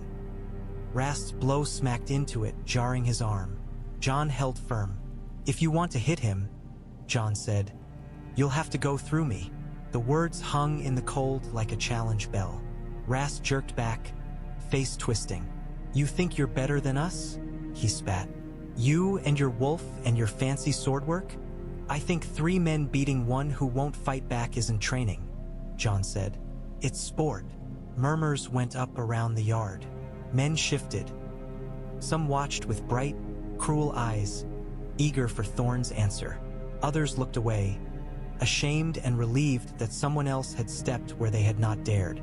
Ser Alliser's lips peeled back in something like a smile, thin and vicious. How noble, he said softly. Listen well, boys. This is what a hero looks like. A fool standing between a weakling and the lessons that might keep him alive when there's no one left to stand in front of him. He'll never stand, Jon said, anger pushing the words out. Not in a shield wall, not with a spear, but he can count. He can read. He can tend ravens or stew pots or ledgers. Breaking him here won't make him a warrior. It will just break him. And the wall needs potboys now? Thorne's tone dripped scorn. Shall we stand atop it and fling well-seasoned stew at the others when they come? The wall needs men who can do what they're suited for, Jon insisted. Not corpses beaten to death in the yard. Thorne's gaze flicked from Jon to Sam, then to the other boys. He saw something there that he did not like, a hint of agreement, a crack in the hard shell of his authority. Very well, he said at last, whip snapping once more at his side. Let the craven live another day. Let Lord Snow play the hero. When one of you dies in the dark because this one dropped a torch and ran, you remember this. Remember who spared him. He turned on his heel. Back to your drills. Snow, you and your new pet will muck every stall in the stables tonight. If I find so much as a drop of shit where it shouldn't be, you'll sleep outside the wall." The threat drew a few nervous laughs. Jon ignored them. He lowered his sword and turned to Sam, who had sagged into himself, shoulders hunched as if expecting a blow. "You can get up now," Jon said. Sam looked at him with wet, bewildered eyes. "Why?" he whispered. "Why did you?" "Because someone should have," Jon said. "Come on." Before Thorne decides he's changed his mind, he offered his hand. After a moment, Sam took it. His fingers were soft and clammy, but his grip, for the first time that day, held. They stank of horses and straw by the time they finished with the stables. The work was hard and filthy, but it was work, and to Jon that felt better than lying awake in a bunk listening to other men's snores and his own thoughts. They shoveled until their backs ached, until Sam wheezed and went beet red and Jon's shoulders burned. Ghost prowled the aisle, unperturbed by the smell, occasionally pausing to huff suspiciously at a particularly ill-tempered mare. By the time they trudged back toward the barracks, the sky had gone from gray to black. The wind knifed through their damp clothes. Sweat turned to ice against their skin. Jon's fingers tingled painfully as warmth fled them. "I'm sorry," Sam puffed, for the 10th or 20th time. "If it hadn't been for me." "If you apologize again," Jon said, "I'll toss you in the midden and leave you there until spring." Sam's eyes went wide. Then, tentatively, he huffed a laugh that came out more like a hiccup. "You don't mean that," he said. "Try me," Jon replied, but he felt the corner of his own mouth twitch. "Come on. There's a storeroom near the kitchens that's warm enough not to freeze your tongue to your teeth." The storeroom was a cramped space tucked between the kitchens and the rookery stairs, full of sacks of grain and barrels of something that smelled faintly sour. A single candle guttered in a niche, casting a small circle of light. It was blessedly out of the wind.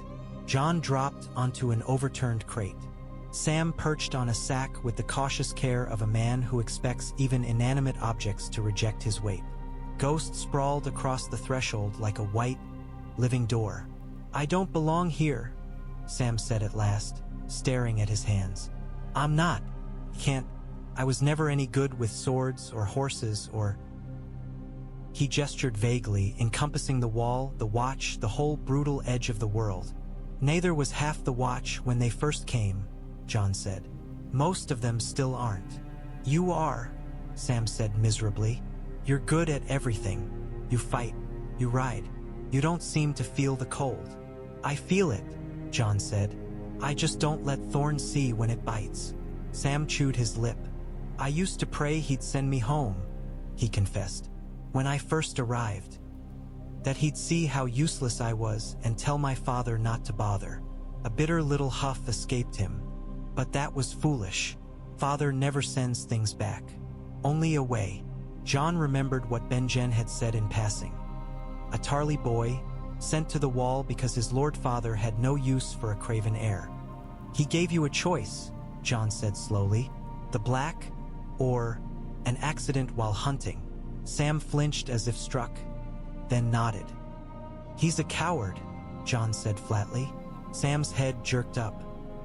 "My father is not a coward," he said. He's hard, but he's brave. He's killed men. He's killed—" He trailed off. "Bravery isn't just standing in front of a spear," Jon said. "Sometimes it's facing a thing you fear when there's no one watching."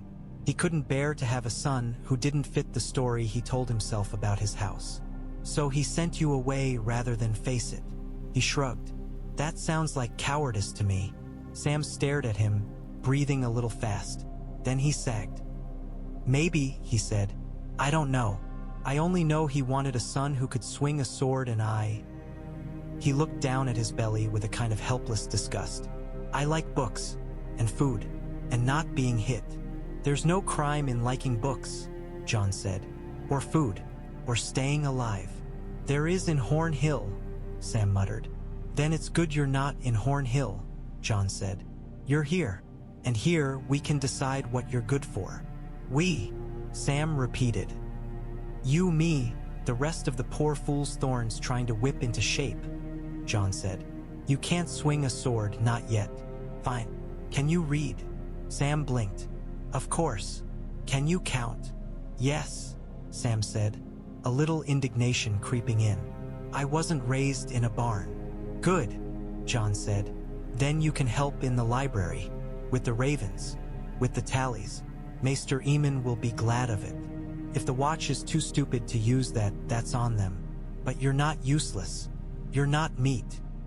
Sam's throat worked. He blinked rapidly. No one's ever said that, he managed. Not like that. Then they're fools, Jon said. Listen, when we're in the yard, and Thorne sets the others on you, I'll be there. Gren and the rest will listen to me eventually. They'd rather face the dead in the woods with more men alive than fewer. You'd stand between me and them again? Sam whispered. Every time I can, Jon said. We're brothers now. That's what that means. Sam let out a long breath that seemed to take some of the tightness from his shoulders. Brothers, he echoed, as if trying the word on. I've never had one before. I had too many, Jon said, thinking of Robb and Bran and the rest. We can share. Ghost huffed softly, as if amused. Sam eyed the dire wolf nervously, then, very carefully, reached out to lay a tentative hand on the white flank. Ghost tolerated the touch with lordly indifference. He likes you, Jon said. He doesn't like everyone. He has good taste, then, Sam murmured, and for the first time his smile reached his eyes. Jon leaned back against the rough wood, listening to the muffled clatter of the kitchens beyond and the distant cawing of ravens. The wall still loomed outside, cold and implacable. His blood still held names he could not speak. But here, in this small, warm pocket of grain dust and candlelight, he felt something new take root between him and the frightened, sweating boy from the yard. If he could not yet decide what he was in the eyes of kings, he could at least decide who he would be to the men beside him. That, he thought, might matter more in the end. The summons from Maester Aemon came 2 days later. Jon was oiling his sword in a corner of the common hall when a steward found him. A skinny lad from the fingers with ears too big for his head and a stammer that tripped him. Maester wants you, the boy said, thrusting a folded scrap of parchment into Jon's hand and nearly fleeing before Jon could answer. The parchment bore the impression of a maester's ring in the pale wax. Jon did not bother to open it. He wiped his hands, whistled softly for Ghost, and climbed the tower stair to Aemon's solar. The old man's room was crowded with books and birds. Scrolls lay stacked in loose towers on every flat surface. Shelves bowed under the weight of leather-bound tomes. A row of raven cages lined the far wall, their inhabitants croaking and muttering to themselves in the throaty language of their kind. The air smelled of parchment, ink, and guano. Maester Aemon sat at a small table near the narrow window slit, the faint daylight turning his milky eyes to clouded glass. His chain lay against his chest, a dull gleam of linked metals. His hands, gnarled and veined, moved with careful precision as he folded a scrap of parchment. "Come in, Jon Snow," he said without turning his head. "Close the door. The wind frets my papers." Jon obeyed. Ghost slipped past him, gave the room a suspicious sniff, and then settled in a patch of light just out of pecking range of the nearest raven. "You sent for me, Maester," Jon said. "I did." Aemon's fingers found his cup by habit. He sipped, grimaced faintly at the taste, and set it down again. "Sit, if you please. My old neck aches from craning up at tall boys." Jon sat opposite him. Up close, the age in Aemon's face was more stark. The fragile skin, the deep web of lines, the way his lips trembled faintly when he wasn't speaking. "I hear," Aemon said, "that you have been causing trouble in the yard." Jon began. "Good trouble," Aemon amended. "Standing up for Samwell Tarly, standing up to Ser Alliser Thorne, a feat that requires more courage than some battles." Jon let out a breath. "Ser Alliser does not see it that way." "Ser Alliser sees many things," Aemon said mildly. most of them through the lens of his old defeats. He is not wrong that this is a hard place, and that hard lessons are needed. He is wrong in thinking cruelty and strength are the same. His head tilted. Tell me, Jon Snow, why did you step between Samwell and their blows? Because it was wrong, Jon said. The answer felt simple and solid. They weren't teaching him to fight. They were teaching themselves to enjoy hurting someone weaker. Ah, Aemon smiled faintly. You see clearly. Dangerous in a man so young. Dangerous, Jon echoed. Clear sight can show you cruelties others have grown used to, Aemon said. If you cannot endure them, you either change the world or it breaks you. Both paths leave scars. He let his fingers drift across the tabletop until they brushed a small stack of letters. I have also had ravens from the south. Jon's heart kicked. From Winterfell? He asked. From many places, Aemon replied. But yes, one from your father. He writes with a heavy hand. You can feel the weight of the ink on the page. His sightless gaze turned toward Jon. He speaks of you. Jon swallowed. What does he say? That you are willful, stubborn, too quick to anger and too ready to judge, Aemon said. That you are brave. That you love fiercely, though you try to hide it. That you are better with a blade than is entirely good for you.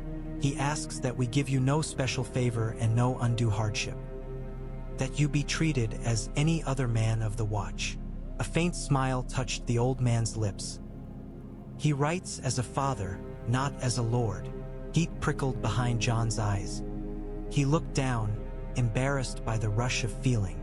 And yet, Aemon went on. There is absence in his words as well. Gaps, places where his quill paused above the page and left only the ghost of ink. He does not write your mother's name. He does not write the shape of the burden he carries where you are concerned. His fingers brushed the topmost letter. I have lived a long time, Jon Snow. I know when a man is writing around something. Jon's throat tightened. Maester, he said carefully. My father told me, some of it, before I left Winterfell. Did he? Aemon murmured. That would have cost him something. Eddard Stark is an honorable man. Honorable men often find their honor torn between truths. He turned his clouded eyes fully toward Jon. Did he tell you who you are? Jon hesitated. Ned's voice echoed in his memory. Asterisk, tell no one. Not Robb. Not Arya. Not even Aemon. Asterisk. He told me enough, Jon said at last. Enough that I know I am more than I thought, and less. Aemon nodded slowly, as if that answer pleased him. Good, good. Jon could not help the incredulity in his tone. It is a start, Aemon said, to know that you do not yet know yourself. He folded his hands. Many men think blood is a map. That if their grandfather was a king, they must be such and such a kind of man. That if their father was cruel, they must be cruel or the opposite of cruel, as if such things could be measured and inherited like land. The truth is more complicated. Blood is a thread. What you weave with it is your own. Jon thought of Rhaegar on the trident, of Robert's hammer, of Lyanna in her bed of blood. Threads, tangled beyond all hope of sorting. And what did you weave with yours, Maester? He asked before caution could stop him. Aemon chuckled, a dry rustle of sound. Ah, he said, a rude question, and a fair one. He reached up, fingers touching the links at his throat. My blood might have led me to a throne, once. I chose chains instead. I might have been a king. I chose to be a servant. Jon stared. You? I was Aemon Targaryen, the old man said calmly. Once, many lives ago, brother to a king, uncle to madmen and dreamers. I laid all tea, had aside when I took the black. Here, I am only Aemon of the Night's Watch. He smiled faintly. Or so I tell myself. Shock rippled through Jon. Of course, he had heard whispers, old Nan's stories of a Targaryen prince who had come to the wall, the hints in the way some of the older brothers said the Maester's name. Hearing it on Aemon's own lips made it solid. And you never looked back? Jon asked quietly. Never wished you had taken the crown instead? Of course I looked back, Aemon said. Men always do. Regret is a rope we drag behind us, snagging on every stone. But I chose. I chose again and again. Each day I rose and went about my duties. That is how a vow works, Jon Snow. Not in the speaking of it once, but in the keeping of it when the world tugs at you. His blind eyes seemed to pierce Jon. One day, the world may tug at you strongly indeed. When it does, remember this: you can lay aside a name. You can lay aside a claim. You can even, in some strange cases, lay aside a crown. But you cannot lay aside a vow without cutting away a piece of yourself. Jon heard the words and felt them settle alongside Ned's. Asterisk before kings, before fathers. Asterisk duty layered upon duty, like ice upon ice. I took no vows yet, he said, but I mean to. Then think on what you are giving up, Aemon said gently. Not just Winterfell, not just some dream of glory. Think on what it would mean if those names you dare not speak were ever called. Think on what it would cost to turn toward them. Think on what it would cost to turn away. I have thought, Jon said, and I will keep thinking, but I still mean to say the words. Good, Aemon said again. Decision is a kind of peace, even when it sits beside fear. He groped for his cup, found it, and lifted it in a trembling hand. Go, Jon Snow, the wall will not watch itself. And tell Samwell Tarly that I would have words with him as well. There is use in that boy, if we are wise enough to see it. As Jon rose, a raven hopped along its perch and croaked, Snow, Snow. Another answered with a harsh king. Jon froze for a heartbeat. Then he shook his head at his own foolishness and went back out into the cold. The first time Jon took the night watch atop the wall, the sky wore strange colors. He climbed with a small group of brothers, their torches painting the tunnel stair in flickers of orange and shadow. The ice pressed close on either side, cold and ancient. His breath rasped loud in his ears. Ghost padded along the steps below, unbothered, nails clicking softly on the frozen wood. At the top, the wind hit with full force. It tore at cloaks, clawed hands, tried to pry fingers from sword hilts. Torches guttered in iron brackets, their flames flattened and thin. The ice beneath Jon's boots was slick and hard, the drop on the northern side a long, black nothing. The forest beyond lay in darkness. No moon rode the sky that night, but something else did. Long veils of pale green and purple light, rippling slowly from horizon to horizon. They shimmered above the tree line like ghosts' banners, bright and cold. Jon had heard of such lights, in old Nan's cracked voice. Dancing skies, the old folks called them. Seeing them now, over the endless black sea of the haunted forest, made his skin prickle. He walked the length of the northern parapet, cloak snapping behind him, ghost a white shadow hugging the safer side of the walkway. The direwolf's ears were pricked, his nose constantly testing the air. Once he stopped, stiffened, and let out a low growl that Jon felt more than heard. What is it? Jon murmured, peering into the dark. The forest below gave no answer. The light veils rippled, indifferent. Beautiful, isn't it? A voice said behind him. Jon turned. The man who approached was rangy and weathered, with a lean face and a scar tugging one corner of his mouth down. His black cloak flapped like a raven's wings. A crossbow slung over his shoulder looked as if it had grown there. Corin, Jon said, recognizing the name he'd heard spoken with a certain respect. Corin Halfhand. The ranger said. You've sharp eyes, to pick me out by starlight. He joined Jon at the edge, staring north. The sky doesn't do this every night. Some brothers swear it means the gods are watching. I think it just means the air up there has too much time on its hands. Jon huffed a short breath that was almost a laugh. Does it mean anything? He asked. Everything means something, Corin said. The trick is knowing what. Lights in the sky, the way the forest sounds, the tracks you see or don't. When you look down, he nodded toward Ghost. That one knows. Be sure you listen, if he ever tells you to run. Jon glanced at the direwolf. Ghost stood now with his body angled slightly away from the drop, as if ready to spring either direction. His lips were not drawn back, but he was alert in a way Jon had learned to heed. "You've been beyond the wall often?" Jon asked Qhorin. "Often enough to lose half my fingers," Qhorin said, lifting his maimed hand.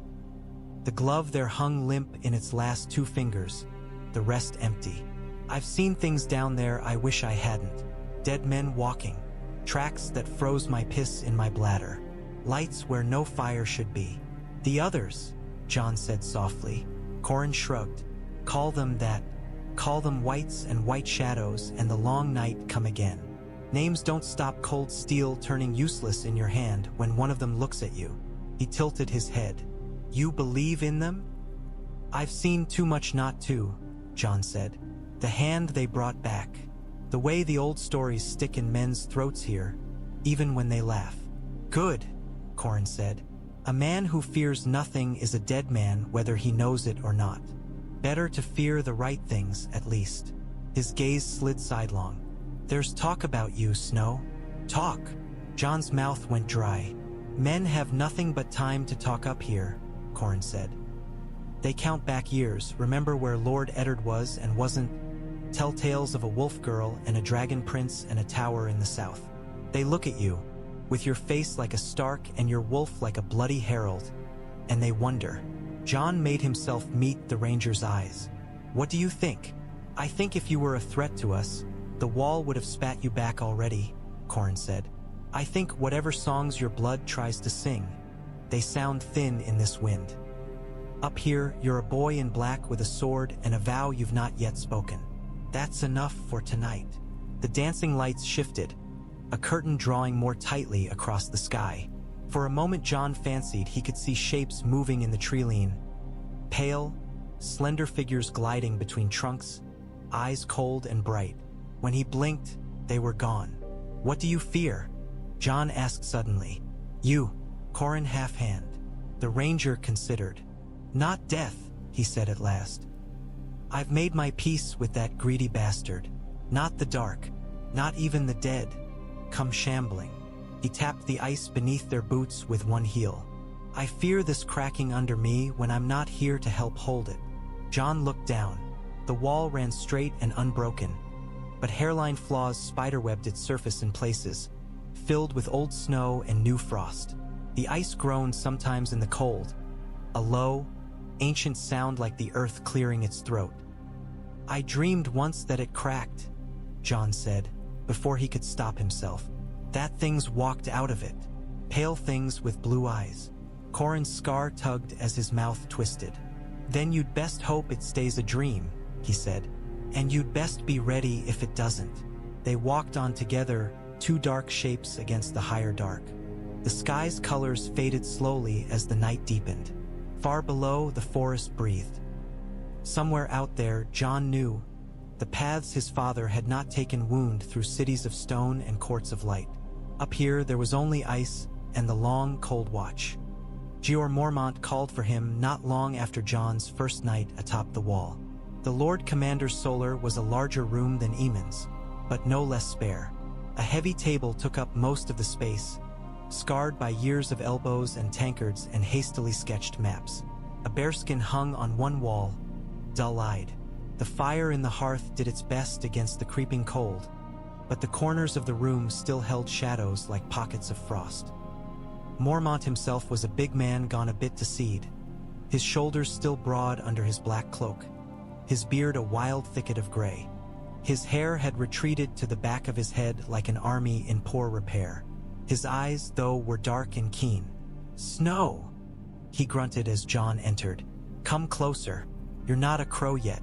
You don't need to lurk in the rafters." Jon stepped up to the table. Ghost padded in behind him and took up a position by the door, as if he meant to decide who left and who stayed. The raven on the high perch near the hearth tilted its head, eyeing them. "Snow," it croaked. "Snow, Snow. Quiet," Mormont told it. The bird said, "King," instead, then fell to pecking at its own feathers. "I hear you've been busy," Mormont said. showing off in the yard, making friends, making enemies, standing up to Thorne, taking in that Tarly boy. He scratched at his beard. You know how to make a man's life interesting. I came here to serve, Jon said, not to cause trouble. Trouble comes as part of the package, lad, Mormont said. If you're doing anything worth doing. He shoved a scrap of parchment aside. Thorne hates you, that I expected. He hates anyone who reminds him there are men in this world who didn't lose their war. Jon blinked. I didn't. Mormont waved a hand. Don't be thick. You walk like a lord's get. You fight like you've had better steel in your hand than a practice sword. You have a wolf at your heel. You're not like the other boys, and that needles him. He thinks the watch ought to break you into the same shape as the rest. I'm willing to be shaped, Jon said. I joined the watch knowing what it meant. Did you? Mormont's brows rose. Most boys who say that have no bloody idea. You've some idea, I'll grant you. You knew you were leaving Winterfell. He leaned forward. Did you know you were leaving whatever else your father told you to the snow as well? Jon felt his spine stiffen.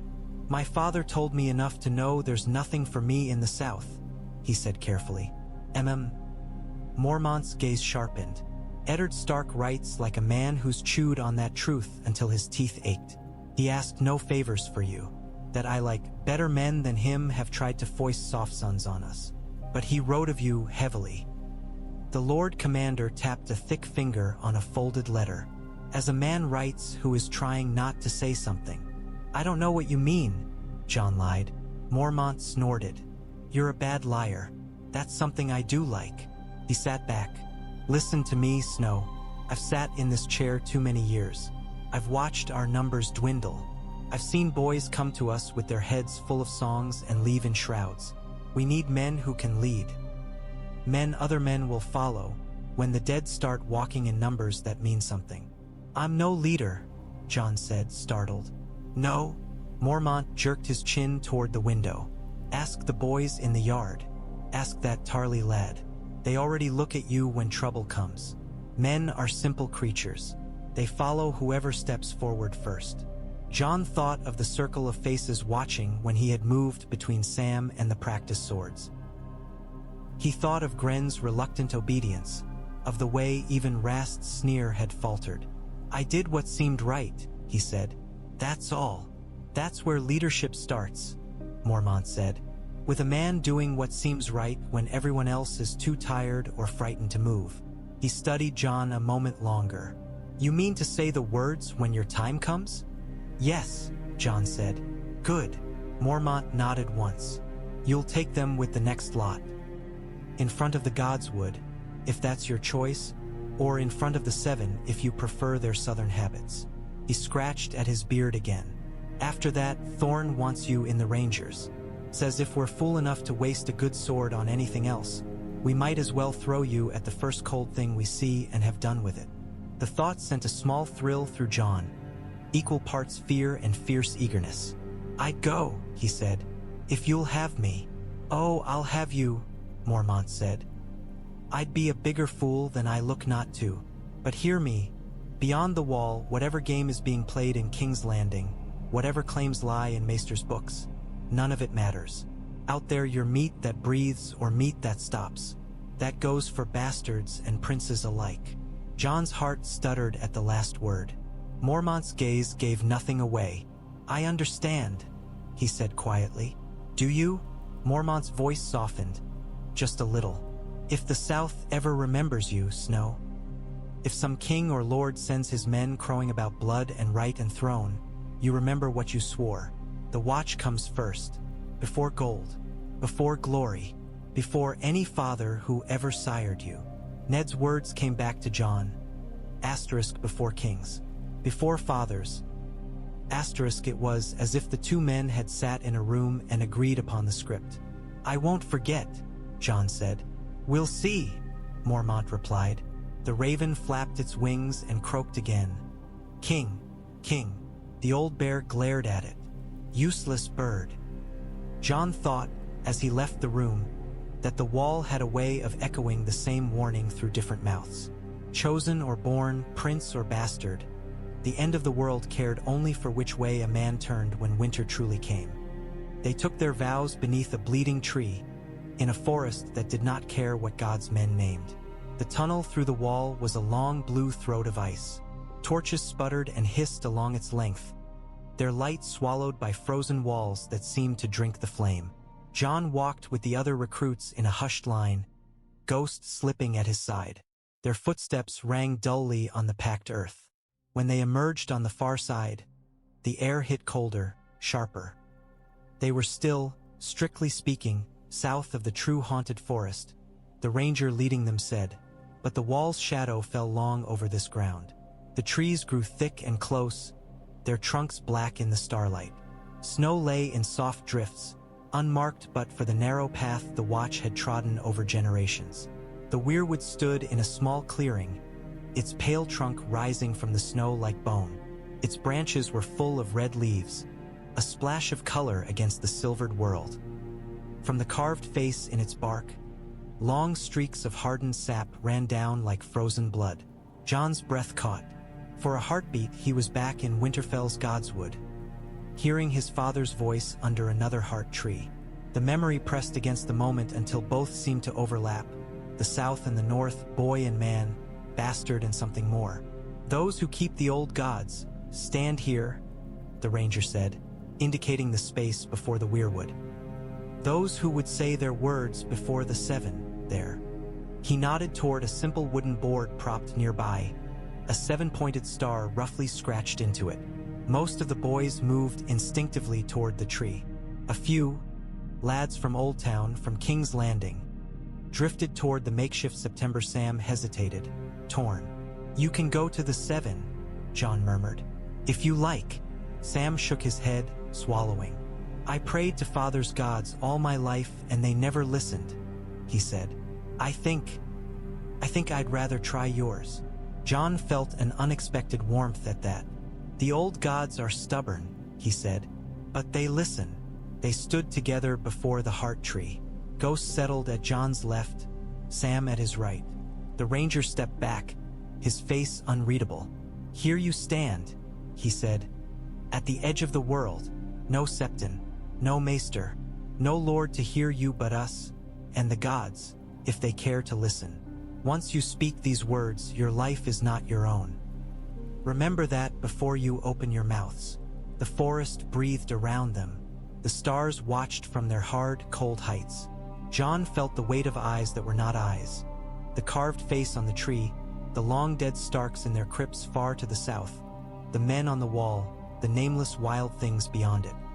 He thought, too, of other eyes very far away, green ones in a queen's face, bloodshot ones in a king's, dark ones in a quiet lord's who had chosen to carry a lie for 15 years. Night gathers, Jon said, with the others. The words rose white in the air. And now my watch begins. It shall not end until my death. He thought of crowns made of twisted metal and expectation, of songs about dragon princes and wolf girls. He thought of the name Ned Stark had given him in the Godswood and the one he had buried there. I shall take no wife, hold no lands, father no children. He thought of a babe in a tower in Dorne, swaddled and quiet while his mother bled. Of a promise that had reached its cold hand all the way here. I shall wear no crowns and win no glory. He thought of Aegon Targaryen, a name spoken over his cradle, and of Jon Snow, a name spoken in scorn and in love both. He let them both fall away, for this moment.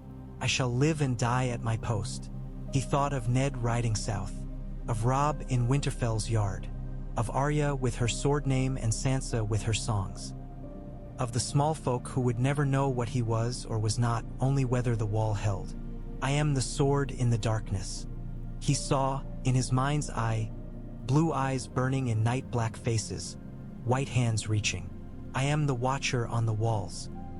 He saw the wall cracking in his dreams, figures walking out of it, and knew with a strange, calm certainty that he had not dreamed that for nothing. I am the shield that guards the realms of men.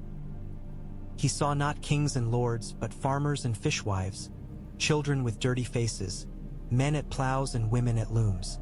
All the tiny lives that would be swept away if the wall fell. I pledge my life and honor to the Night's Watch, for this night and all the nights to come." The words left him and did not return. For a long, quiet moment, nothing moved. Then a gust of wind stirred the red leaves. They rustled softly, as if whispering among themselves.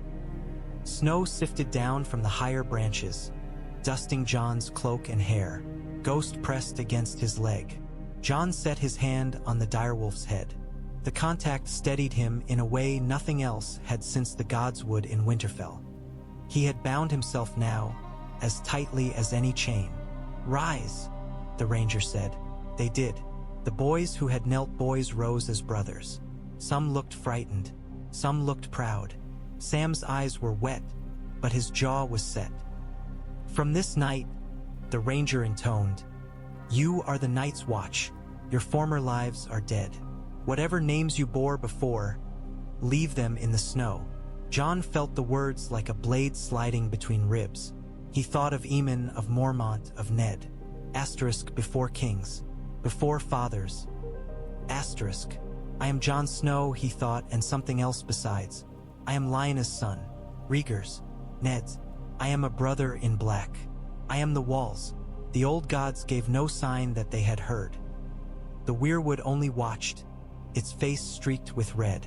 Later, as they made their way back through the tunnel, Sam walked close enough that their shoulders brushed. "We did it," he whispered. It's done." "It's done," Jon agreed.